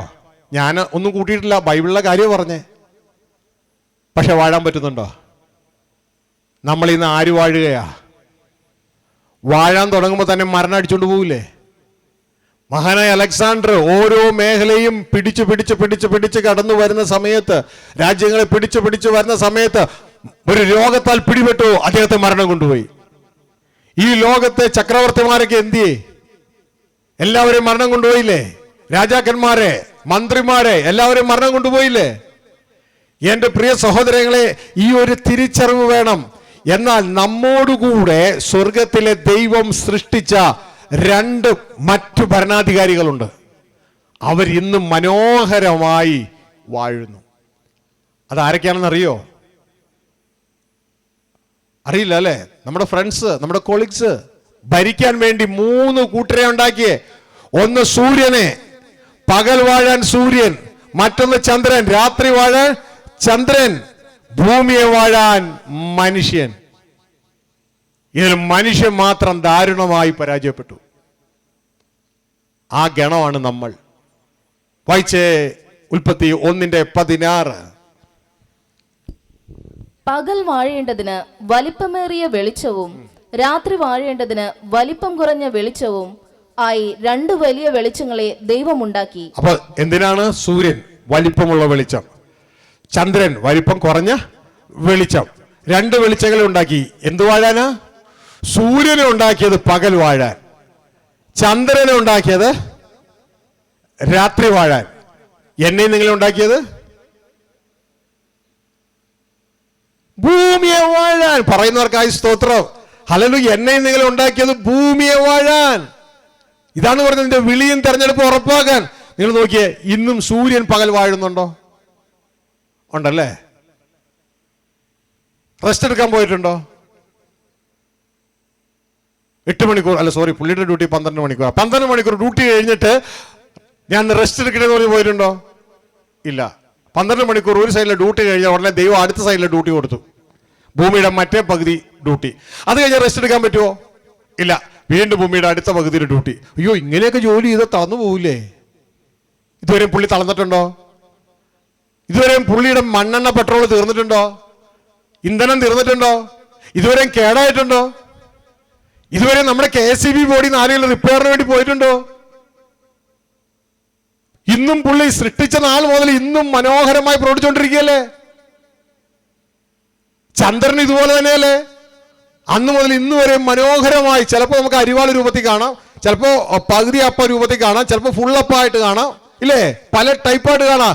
ഇന്നും മനോഹരമായിട്ട് ജോലി ചെയ്തുകൊണ്ടിരിക്കുകയല്ലേ? ചന്ദ്രന് ശവപ്പെട്ടി ഉണ്ടാകേണ്ട ആവശ്യമുണ്ടോ? സൂര്യന് ശവപ്പെട്ടി വേണോ? പക്ഷെ മനുഷ്യന് മാത്രം എന്നാ പറ്റി ശവപ്പെട്ടി വേണ്ടേ? കണ്ടോ, മനുഷ്യൻ മാത്രം ദാരുണമായി പരാജയപ്പെട്ടു, മരണത്തിൽ പിടിക്കപ്പെട്ടു. മോനെ, നീ അടുത്ത ഭൂമിയുടെ രാജാവാ നീ. ഇതാണ് രാജ്യത്വ സുവിശേഷത്തിലെ സന്ദേശം. മനുഷ്യൻ മരണത്താൽ പിടിക്കപ്പെട്ടു. എന്നാൽ യേശു ക്രിസ്തുവിനെ ഭൂമിയിലേക്ക് അയച്ചപ്പോ ദൈവത്തിന്റെ വചനം പറയുന്നത് ഇങ്ങനെയാണ്: ഒടുക്കത്തെ ശത്രുവായ മരണത്തെ നീക്കിക്കളയും. ഒടുക്കത്തെ ശത്രുവായ മരണത്തെ നീക്കിക്കളയും. ഹല്ലേലൂയ. ഇതൊക്കെ തിരിച്ചറിഞ്ഞിട്ട് യേശു കർത്താവോടുകൂടെ ഈ ആത്മീയ യുദ്ധത്തിൽ ഞാനും നിങ്ങളും പങ്കാളികളാകണം. ഹല്ലേലൂയ. ഇനിയും നമ്മൾ ജഡത്തിലല്ല ജീവിക്കേണ്ടത്, ഇനിയും നമ്മൾ ആത്മാവിൽ ജീവിക്കാൻ തുടങ്ങിയിട്ട് ആത്മാവിൽ നിന്ന് ജഡത്തിലേക്ക് ഇറങ്ങി നാം ജഡത്തിലെ മണ്ഡലങ്ങളെ കീഴടക്കണം. ഈ ഒരു തിരിച്ചറിവ് നമ്മുടെ ജീവിതത്തിൽ വേണം. ഞാനും നിങ്ങളും ആരാ? ദൈവത്തിന്റെ മക്കളായ, ദൈവത്തിന്റെ അവകാശികളായ, ക്രിസ്തുവാൽ നേടപ്പെട്ട ദൈവത്തിന്റെ മക്കളാ ഞാനും നിങ്ങളും. ഈ ഭൂമിയുടെ രാജാക്കന്മാരായി നിയമിക്കപ്പെട്ടിരിക്കുന്നവരാണ് ഞാനും നിങ്ങളും. ഒരു സംഭവം, ഒരു ഉപമ പറഞ്ഞ് നിങ്ങൾക്ക് വേണ്ടി പ്രാർത്ഥിച്ച് അവസാനിപ്പിക്കാൻ ആഗ്രഹിക്കുക ഈ സെക്ഷൻ. ഇന്ന് ഇൻട്രൊഡക്ഷൻ മാത്രമേ പറയുന്നുള്ളൂ. അതായത് നിങ്ങളെ അപ്പൻ്റെ ആഗ്രഹം പറഞ്ഞ് തരികയാണ്. ഇപ്പം നിങ്ങൾ കഴിഞ്ഞ ദിവസം ഒരാൾ ധ്യാനം കൂടാൻ വന്നു, തിരുവനന്തപുരം സൈഡിൽ നിന്നാണ് തോന്നുന്നു. അദ്ദേഹം പറഞ്ഞു, എനിക്ക് ബൈബിൾ വായിച്ചപ്പോൾ ഈ നമ്മൾ രാജാക്കന്മാരായി തീരൂ എന്നൊക്കെ ഇങ്ങനെ തോന്നി. പക്ഷെ ഞാൻ എൻ്റെ ദേവദാസനോട് പറഞ്ഞപ്പോൾ അദ്ദേഹം പറഞ്ഞു ഒരിക്കലും ഉണ്ടാവില്ല, ഒരിക്കലും ഉണ്ടാവില്ല എന്ന് പറഞ്ഞു. പക്ഷെ ഇവിടെ വന്ന് വചനം കേട്ടപ്പോൾ എനിക്ക് ഭയങ്കര സന്തോഷമായി. കാരണം നമ്മൾ രാജാക്കന്മാരാണ് എന്നുള്ള വിശുദ്ധ ബൈബിളിലെ വചനം ഇതാ കേട്ടപ്പോൾ എനിക്ക് ഭയങ്കര സന്തോഷമായി. എൻ്റെ പ്രിയ കുഞ്ഞുങ്ങളെ, ഇതാ നമ്മൾ കേട്ടു വെളിപ്പാട് 22:5 നാം എന്നേക്കും രാജാക്കന്മാരായിരിക്കും. ഇനി ഇതാ അങ്ങോട്ടേക്ക് എത്തുന്നതിന് മുമ്പ് ഈ ദൈവത്തിൻ്റെ മക്കളായി നാം ജയം പ്രാപിച്ചാൽ മോനെ ഭൂമിയുടെ ഭരണം ഏറ്റെടുക്കാൻ ഒരുങ്ങിക്കോ. ദാനിയേൽ 7-ാം അധ്യായം അതിൻ്റെ 18-ാം വാക്യത്തിൽ നിങ്ങൾ ശ്രദ്ധിച്ച് കേൾക്കുക. ദൈവത്തിൻ്റെ വചനം പറയുന്നു, അത്യുന്നതനായ ദൈവത്തിൻ്റെ വിശുദ്ധന്മാർ വേണം ഇനി രാജ്യത്വം ഏറ്റെടുത്ത് ഭൂമിയെ വാഴാൻ. തയ്യാറാണോ തുഞ്ച നീ? അതോ നിനക്ക് അടക്കള ഭരണം മാത്രം മതിയാ? സഹോദരിമാരോട് ചോദിച്ചേട്ടാ, അടക്കള ഭരണം മാത്രം മതിയാ? വായിച്ച് കേക്ക്. 7:18 ദാനിയേൽ 7:18. അപ്പച്ചന്മാരെ, സഹോദരന്മാരെ, നിങ്ങൾ ശ്രദ്ധിച്ച് കേക്ക്. സഹോദരന്മാരെ, ലോകത്തിന്റെ ഏത് ഭാഗത്ത് നിൽക്കുന്നവരെ ശ്രദ്ധിച്ച് കേക്ക്, മനസ്സിലാക്കുക. ദാനിയേൽ 7:18. എന്നാൽ അത്യുന്നതനായവന്റെ വിശുദ്ധന്മാർ രാജ്യത്വം പ്രാപിച്ച് എന്നേക്കും സദാകാലത്തേക്കും രാജ്യത്വം അനുഭവിക്കും. മനസ്സിലായോ? അത്യുന്നതനായ ദൈവത്തിന്റെ വിശുദ്ധന്മാർ രാജ്യത്വം പ്രാപിക്കും. അവർ ഭരണം ഏറ്റെടുക്കും. അവർ ഭരണം ഏറ്റെടുത്ത് എന്നേക്കും സദാകാലത്തേക്കും. എത്ര നാള്? എന്നേക്ക് സദാകാലത്തേക്ക്. 5 വർഷമല്ല, 10 വർഷമല്ല, 15 വർഷമല്ല, 20 അല്ല, 50 അല്ല, 100 അല്ല, 200 അല്ല, 1000 അല്ല, എന്നേക്ക് സദാകാലത്തേക്ക് അവർ രാജത്വം അനുഭവിക്കും. എന്റെ പ്രിയ മക്കളെ, ഈ ഒരു തിരിച്ചറിവ് വേണം. അടുത്ത ഭൂമിയുടെ രാജാക്കന്മാരായിരിക്കണം മൊത്തം ഈ ശബ്ദ കാഴ്ചവതിലുള്ള നിങ്ങൾ. ഈ ഒരു തിരിച്ചറിവ്, ഇങ്ങനെയാണ് കാര്യങ്ങൾ അവസാനിക്കുന്നത്. ദാനിയേൽ 7:27 ഇങ്ങനെയാണ് പറയുന്നത്, ഇങ്ങനെയാണ് കാര്യങ്ങളുടെ സമാപ്തി. എങ്ങനെ? ഇങ്ങനെയാണ് കാര്യങ്ങളുടെ സമാപ്തി. എങ്ങനെ? 27 വായിച്ചേ. പിന്നെ രാജ്യത്വവും ആധിപത്യവും ആകാശത്തിൻ കീഴെല്ലാടവുമുള്ള രാജ്യങ്ങളുടെ മഹത്വവും അത്യുന്നതന്റെ വിശുദ്ധന്മാരായ ജനത്തിന് ലഭിക്കും. എന്റെ ഒപ്പത്തിനൊപ്പം ഉണ്ടോ മക്കളെ? ദൈവത്തിന്റെ വചനം പറയാ, ആകാശത്തിന് കീഴിലുള്ള എല്ലാ അധികാരവും ആരുടെ കയ്യിലേക്ക് വരും? പിന്നെ നിന്റെ കയ്യിലേക്ക് വരാൻ പോകുന്നു. അത്യുന്നതനായ ദൈവത്തിന്റെ വിശുദ്ധന്മാരുടെ കയ്യിലേക്ക് വരാൻ പോകുന്നു. ഹല്ലേലൂയ. പിശാചിന്റെ കിങ്ഡവും എല്ലാ മനുഷ്യ ഭരണവും തകിടം മറിയാൻ പോവാണ്. ഹല്ലേലൂയ. അത്യുന്നതനായ ദൈവം. ദാനിയേൽ 2 ദൈവം നാളെ നമുക്ക് ചിന്തിക്കുക. ദൈവത്തിന്റെ വചനം പറയുന്നു, നിലം തൊടാതെ ഒരു കല്ല് ഉയരത്തിൽ നിന്ന് വരികയാണ്. ആ കല്ല് കടന്നു വന്നിട്ട് ഇവിടെയുള്ള സകല ഭരണങ്ങളെയും, ആത്മീയ ഭരണങ്ങളെയും, ഭൗതിക ഭരണങ്ങളെയും തകർത്തെറിഞ്ഞുകൊണ്ട് ഇതാ അതിനെ പൊടി, ഒരു വലിയൊരു കാറ്റ് വന്ന് അത് വെറുതെ ദൂരെയാക്കി അതിനെ പറപ്പിച്ചു കളയും. പിന്നെ കല്ല് 3 സ്റ്റേജിൽ വളരും. ആദ്യം അതൊരു കല്ല്, പിന്നെ കല്ല് വളർന്ന ഒരു പർവ്വതം, വീണ്ടും പർവ്വതം വളർന്ന് ഭൂമി മുഴുവൻ നിറയും. പ്രിയ സഹോദരങ്ങളെ, ഉടമസ്ഥൻ ഭരണം ഏറ്റെടുക്കാൻ പോവുകയാ. ഉടമസ്ഥൻ ഭരണം ഏറ്റെടുക്കാൻ പോവുകയാ. ആ ഭരണം ഏറ്റെടുത്തിട്ട് എന്ത് ചെയ്യോ? തന്റെ മക്കളുടെ കയ്യിലേക്ക് കൊടുക്കും. മക്കളെ, നിങ്ങൾ ഭരിച്ചോ. ഹല്ലേലൂയ. യേശുക്രിസ്തു ഇത് പറഞ്ഞു നിങ്ങൾ ഓർക്കുന്നുണ്ടോ? ഹലോ, യേശുക്രിസ്തു ഇത് പറഞ്ഞു ഓർക്കുന്നുണ്ടോ? നിങ്ങളുടെ കയ്യിലേക്ക് ഭരണം തരുമെന്ന്. ഒരു വാക്യം പറയാമോ? ഓർക്കുന്നില്ല അല്ലേ? എങ്ങനെ ഓർക്കാനാ? പിശാച് ഇതൊക്കെ മറച്ചിടുകയല്ലേ. യേശുക്രിസ്തു പ്രസംഗിച്ച തേജസ്സുള്ള സുവിശേഷത്തിന്റെ പ്രകാശനം ശോഭിക്കാതിരിപ്പാൻ ഈ ലോകത്തിലെ ദൈവം മനുഷ്യന്റെ മനസ്സുകളെ കുരുടാക്കി അതിനെ മറച്ചു. ഇനി ആരെങ്കിലും ഇത് പറഞ്ഞാൽ അതിനെ ദുരുപദേശം എന്ന് പറഞ്ഞാൽ അവനെ അങ്ങ് മറച്ച് ഇത് സഭയിലേക്ക് എത്തിക്കാതിരിക്കാൻ നോക്കുന്ന പൈശാചിക തന്ത്രം. ശ്രദ്ധിച്ച് കേൾക്കുക. ലൂക്കോസ് 12:32 യേശു പറഞ്ഞു ഇത് തന്നെ, ചെറിയ ആട്ടിൻകൂട്ടമേ ഭയപ്പെടേണ്ട, ഭരണം നിങ്ങളുടെ കയ്യിലേക്ക് തരാൻ പിതാവ് പ്രസാദിച്ചിരിക്കുന്നു. കേട്ടിട്ടുണ്ടോ എപ്പോഴെങ്കിലും? ഒന്ന് വായിച്ചേ. ലൂക്കോസ് 12:32. ചെറിയ ആട്ടിൻകൂട്ടമേ ഭയപ്പെടരുത്, നിങ്ങളുടെ പിതാവ് രാജ്യം നിങ്ങൾക്ക് നൽകുവാൻ പ്രസാദിച്ചിരിക്കുന്നു. സന്തോഷമുണ്ടോ? സന്തോഷമുണ്ടോ? അപ്പച്ചാ ഭരണം ഏറ്റെടുക്കാൻ തയ്യാറാണ്, തരാൻ അപ്പൻ തയ്യാറായിരിക്കുന്നു യേശുക്രിസ്തു പറയണേ. ഹല്ലേലൂയ. ഇതാ രാജ്യത്തെ സുവിശേഷം.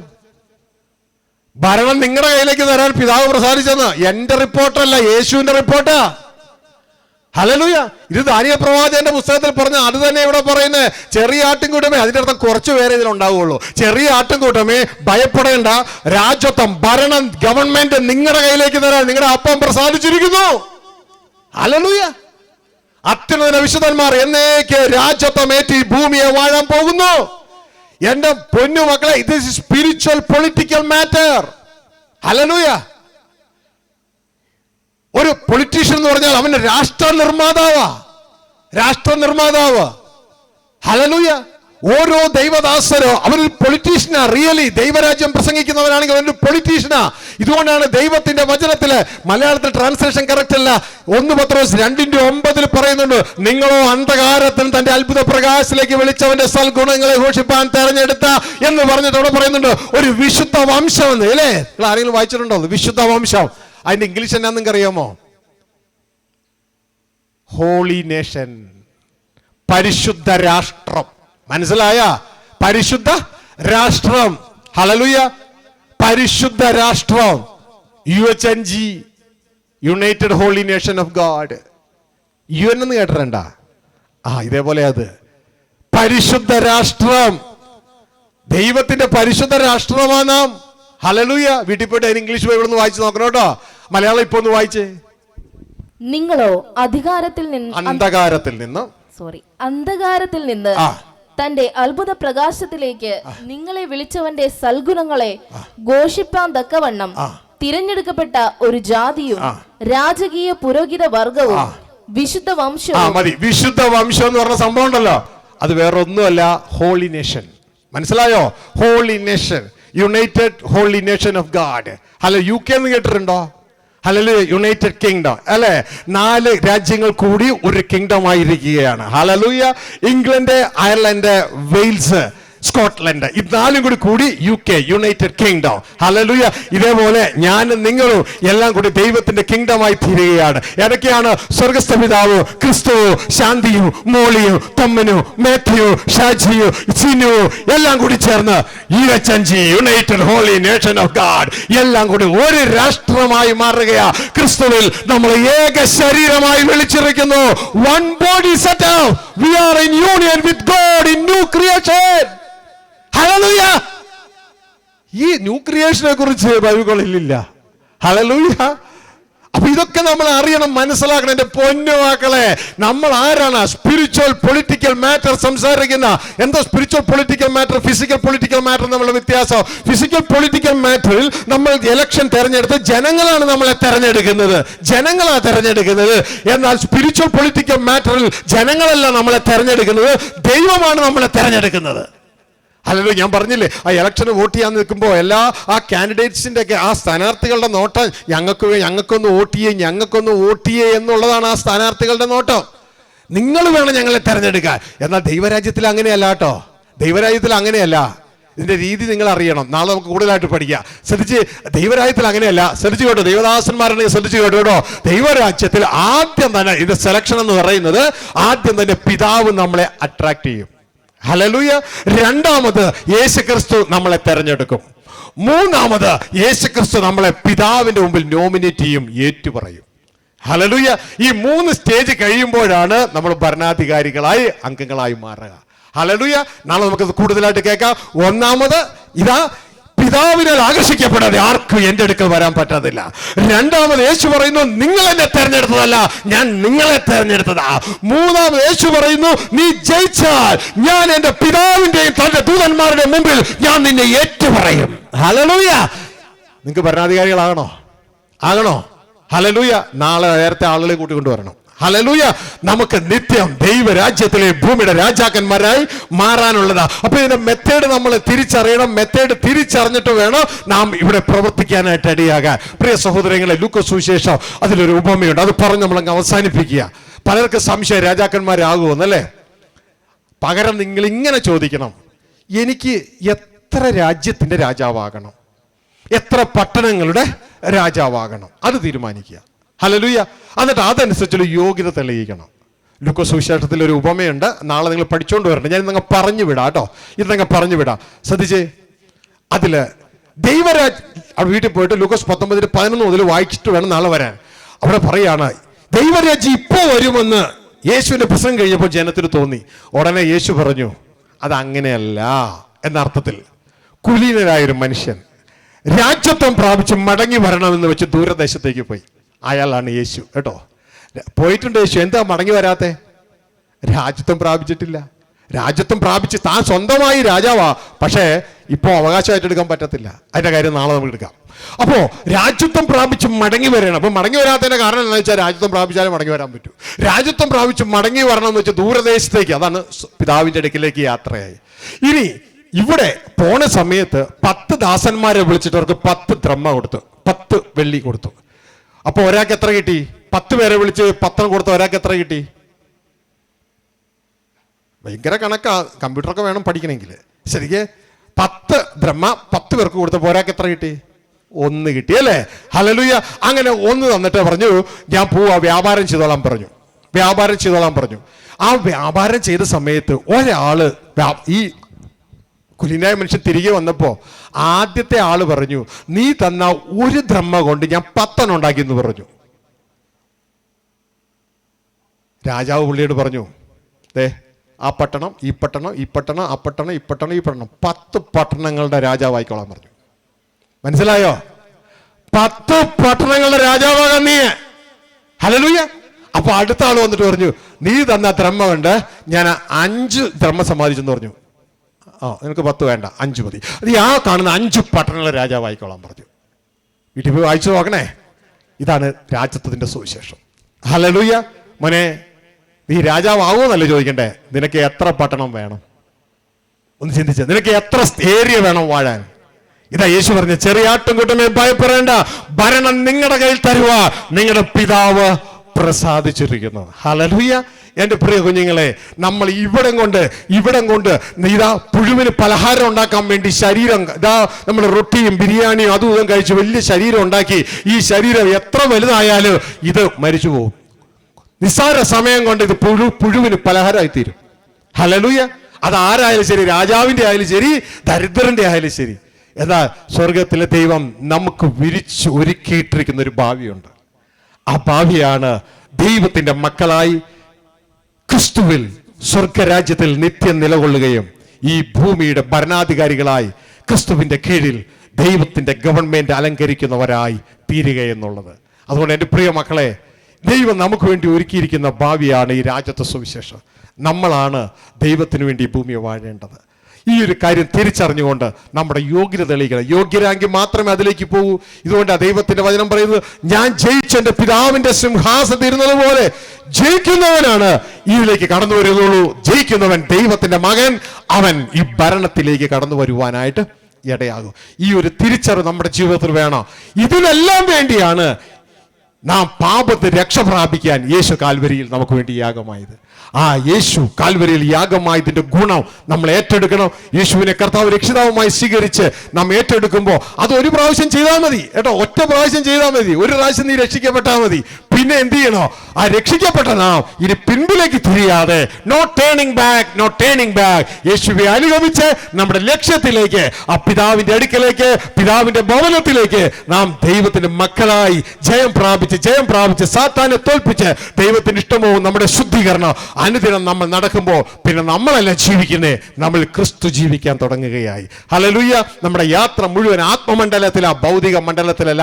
ശരീരം കൊണ്ട് നമുക്ക് യാത്രയില്ല, ശരീരം കൊണ്ട് നമ്മൾ ഭൂമിയിൽ തന്നെയാ. കാരണം ജഡരക്തങ്ങൾ ദൈവരാജ്യത്തെ അവകാശമാക്കിയില്ല. നമ്മുടെ ഹൃദയം കൊണ്ടാണ്, നമ്മുടെ ദേഹി കൊണ്ടാണ് നാം യാത്രയാകുന്നത്. അതെല്ലാം അടുത്ത സന്ദേശത്തിൽ നമുക്ക് മനസ്സിലാക്കാം. ഇപ്പോൾ മനസ്സിലാക്കുക, ദൈവം നമുക്ക് വേണ്ടി ഒരുക്കിയിരിക്കുന്ന ഭാവിയാണ് രാജത്വ സുവിശേഷം. ആ സുവിശേഷത്തിൽ ദൈവം തലവനായി ആ ദൈവിക ഭവനത്തിൽ ക്രിസ്തുവിൽ നാം വസിക്കുവാനായിട്ട് ഇടയാ. ക്രിസ്തുവിലെല്ലാം നമുക്ക് അവിടെ വസിക്കാൻ കഴിയുകയില്ല. ആദത്തിൽ നാം പുറത്ത്, ക്രിസ്തുവിൽ നാം അകത്ത്. ഹല്ലേലൂയ. തുടർന്ന് ദൈവം തന്റെ പ്രോപ്പർട്ടിയായ ഭൂമിയുടെ ഭരണം നമ്മുടെ കയ്യിലേക്ക് തരും. കാരണം ദൈവത്തിന്റെ വചനം മലാക്കി 3:6-7 ഭാഗങ്ങളിൽ പറയുന്നു, യഹോവയായ ഞാൻ മാറാത്ത ദൈവം. കാരണം ദൈവത്തിന്റെ തീരുമാനം ഒരിക്കലും മാറുകയില്ല. ഉൽപ്പത്തി 1:26 മനുഷ്യനെ ഉണ്ടാക്കിയപ്പോഴേ പറഞ്ഞു, നമുക്ക് നമ്മുടെ സാദൃശ്യത്തിൽ നമ്മുടെ സ്വരൂപത്തിൽ മനുഷ്യനെ ഉണ്ടാക്കാം, അവർ ഭൂമിയെ വാഴട്ടെ. ആ തീരുമാനത്തിൽ ദൈവം ഇന്നും ഉറച്ചു നിൽക്കുക. എന്താ തെളിവ്? തന്റെ പുത്രനായ ക്രിസ്തുവോട് എന്ന് പറഞ്ഞു, ചെറിയാട്ടം കിട്ടുമേ, ഭയപ്പെടേണ്ട. അപ്പന്റെ അന്നത്തെ തീരുമാനം തന്നെ ഇന്നത്തെ തീരുമാനം. രാജ്യം നിങ്ങൾക്ക് തരുക പിതാവ് പ്രസാദിച്ചിരിക്കുന്നു. അതുകൊണ്ട് എന്റെ പ്രിയമക്കളെ, നമുക്ക് ദൈവസന്നിധിയിൽ എഴുന്നേക്കാം. ഈ കേട്ട വചനത്തിന്റെ മുമ്പിൽ ഈ രാജ്യത്തെ സുവിശേഷം മത്തായി 24:14 പ്രകാരം ഇതാ സർവ്വ സൃഷ്ടികൾക്ക് സാക്ഷ്യമായി, സർവ്വ രാഷ്ട്രങ്ങൾക്ക് സാക്ഷ്യമായി, ലോകത്തിൽ എല്ലാവരും അറിയിക്കപ്പെടുന്നതിന്റെ ഭാഗമായി ഇതാ മക്കളെ നിങ്ങളുടെ അടുക്കൽ എത്തുവാനായിട്ട് ഇടയായി. ഹല്ലേലൂയ. ആ ദൈവത്തിന് ഹൃദയം കൊണ്ട് നന്ദി പറയുക, ഹൃദയം കൊണ്ട് നന്ദി പറയുക. ഇത് അങ്ങനെ തന്നെയോ നിങ്ങളുടെ വിശുദ്ധ ബൈബിളിൽ നോക്കി അത് അങ്ങനെ തന്നെയോ ഒന്ന് ഉറപ്പിക്കുക. ദൈവത്തിന്റെ വചനം പറയുന്നു, ഇതാ ബെരോവിലുള്ളവർ തെസ്സലോനിക്കക്കാരേക്കാൾ ഉത്തമന്മാരായിരുന്നു.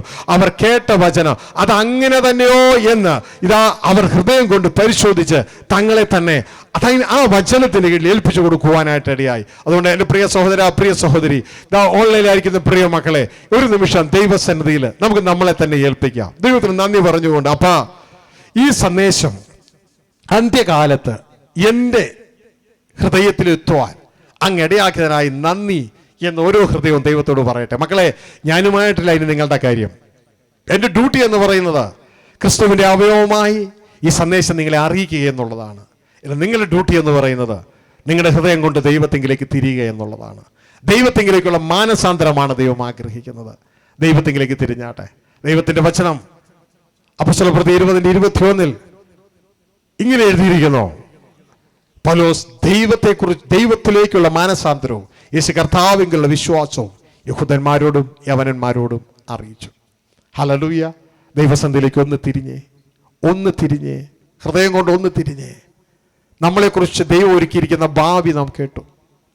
നമ്മളെക്കുറിച്ച് ദൈവം ഒരുക്കിയിരിക്കുന്ന ഭാവി, ദൈവത്തിൻ്റെ മക്കളായി ക്രിസ്തുയേശുവിലൂടെ നമുക്ക് അവകാശം തന്നിരിക്കുന്നു, അധികാരം തന്നിരിക്കുന്നു. ദൈവത്തിൻ്റെ മക്കളായി ദൈവത്തോട് കൂടെ വസിപ്പാൻ ദൈവം നമ്മളെ വിളിച്ചിരിക്കുന്നു. ദൈവവചനം പറയുന്നു, ദൈവം നമ്മെ കോപത്തിനല്ല, നാം ഉറങ്ങിയാലും ഉണർന്നിരുന്നാലും തന്നോട് കൂടെ ജീവിക്കേണ്ടതിന്, ദൈവത്തോട് കൂടെ ജീവിക്കേണ്ടതിന് യേശുക്രിസ്തു മുഖാന്തരം രക്ഷ പ്രാപിപ്പാൻ, ആ കാൽവരി ക്രൂശിലെ യാഗത്തിലൂടെ രക്ഷ പ്രാപിപ്പാൻ അത്രേ നമ്മളെ നിയമിച്ചിരിക്കുന്നത്. ആ നിയമനം അത് ഏറ്റെടുത്തുകൊണ്ട് അപ്പൻ്റെ അടുക്കിലേക്ക് ക്രിസ്തുവെ അനുകമ്പിപ്പാൻ ഒരു തീരുമാനമെടുത്തുകൊണ്ട് ദൈവത്തിൻ്റെ മക്കളായി ഈ ഭൂമിയുടെ രാജാക്കന്മാരായി ദൈവം എന്തിനാണോ നമ്മളെ സൃഷ്ടിച്ചത് അതിലേക്ക് എത്തിച്ചേരുവാൻ നമുക്ക് നമ്മളെ തന്നെ ദൈവകരങ്ങളിലേക്ക് സമർപ്പിക്കാം. സ്വർഗസ്ഥ പിതാവേ, ഈ ഗ്രൗണ്ടിൽ ഈ ശബ്ദ കാഴ്ച വെറുതിയിൽ ഇപ്പോഴും തുടർന്നും അങ്ങയുടെ ചിന്തകളെ ശ്രവിക്കുന്ന എല്ലാ മക്കളെയും അങ്ങയുടെ കരങ്ങളിൽ ഏൽപ്പിച്ച് പ്രാർത്ഥിക്കുന്നു. അങ്ങയുടെ സാന്നിധ്യത്താൽ ഈ മക്കളെ നിറച്ചാട്ടെ. മക്കളെ, ദൈവത്തിൻ്റെ സാന്നിധ്യം, തൻ്റെ ആത്മാവിൻ്റെ സാന്നിധ്യത്തിലൂടെ നമ്മളിലേക്ക് കടന്നു വരികയാണ്. ഓൺലൈനിലായിരിക്കുന്ന നിങ്ങളിലേക്ക് ദൈവത്തിൻ്റെ പരിശുദ്ധ ആത്മാവ് വ്യാപരിക്കുകയാണ്. Thank you daddy. ഗ്രൗണ്ടിലായിരിക്കുന്ന നിങ്ങളിലേക്ക് ദൈവത്തിൻ്റെ ആത്മചലനം വ്യാപരിക്കുകയാണ്. നിങ്ങൾ എത്രത്തോളം ദൈവസന്നിധിയിൽ പൂർണ്ണ ഹൃദയത്തോടെ ഏൽപ്പിക്കുന്നു, അത്രത്തോളം ദൈവത്തിൻ്റെ സാന്നിധ്യം നിങ്ങളെ മൂടുവാനിടയാകും. ദൈവത്തിൻ്റെ സാന്നിധ്യ ശക്തി നിങ്ങളെ മൂടുവാനിടയാകും. Thank you father, thank you, thank you. അപ്പാ, ബലഹീനരായിട്ടുണ്ട്, ബലമുള്ളവരുണ്ട്. എല്ലാവരിലും അങ്ങ് ഇടപെടണമേ എന്ന് പ്രാർത്ഥിക്കുന്നു. എല്ലാവരിലും അങ്ങ് ഇടപെടണമേ എന്ന് പ്രാർത്ഥിക്കുന്നു. Thank you holy God. ദൈവാത്മാവിൻ്റെ ചലനം പ്രിയ മകനെ, പ്രിയ മകളെ, നിന്റെ ഇടയിലേക്ക് കടന്നു വരികയാണ്. നിന്നെ ദൈവം സ്പർശിക്കുകയാണ്. ആ ദൈവകരങ്ങളിലേക്ക് നിന്നെ തന്നെ ഏൽപ്പിച്ചു കൊടുത്തേ. അപ്പാ, ഞാൻ ഇതുവരെയും ജീവിതത്തിൽ കേൾക്കാത്ത പല കാര്യങ്ങളും വിശുദ്ധ ബൈബിളിൽ നിന്ന് കേട്ടു. ഇത് വിശുദ്ധ ബൈബിളിൽ അങ്ങനെ തന്നെയോ എന്ന് പരിശോധിച്ച് എൻ്റെ ജീവിതത്തിലേക്ക് ഇത് ഏറ്റെടുക്കുവാൻ എന്നെ തന്നെ അങ്ങയുടെ കരങ്ങളിൽ സമർപ്പിക്കുന്നു. സ്വീകരിക്കണമേ. ഇനിയും ഒരു കല്ല് വെള്ളത്തിൽ മുക്കിയതുപോലെ ഞാൻ ആകാതെ, ആ സ്പോഞ്ച് വെള്ളത്തിൽ മുക്കിയതുപോലെ ഞാൻ എവിടെ ചെന്നാലും എന്നിലൂടെ ദൈവസ്ഥാനത്ത് ഈറ്റിട്ട് വീഴുന്ന രീതിയിൽ എന്നെ അങ്ങ് മാറ്റണമേ. പ്രാർത്ഥിക്കുന്നവർക്കായി സ്തോത്രം.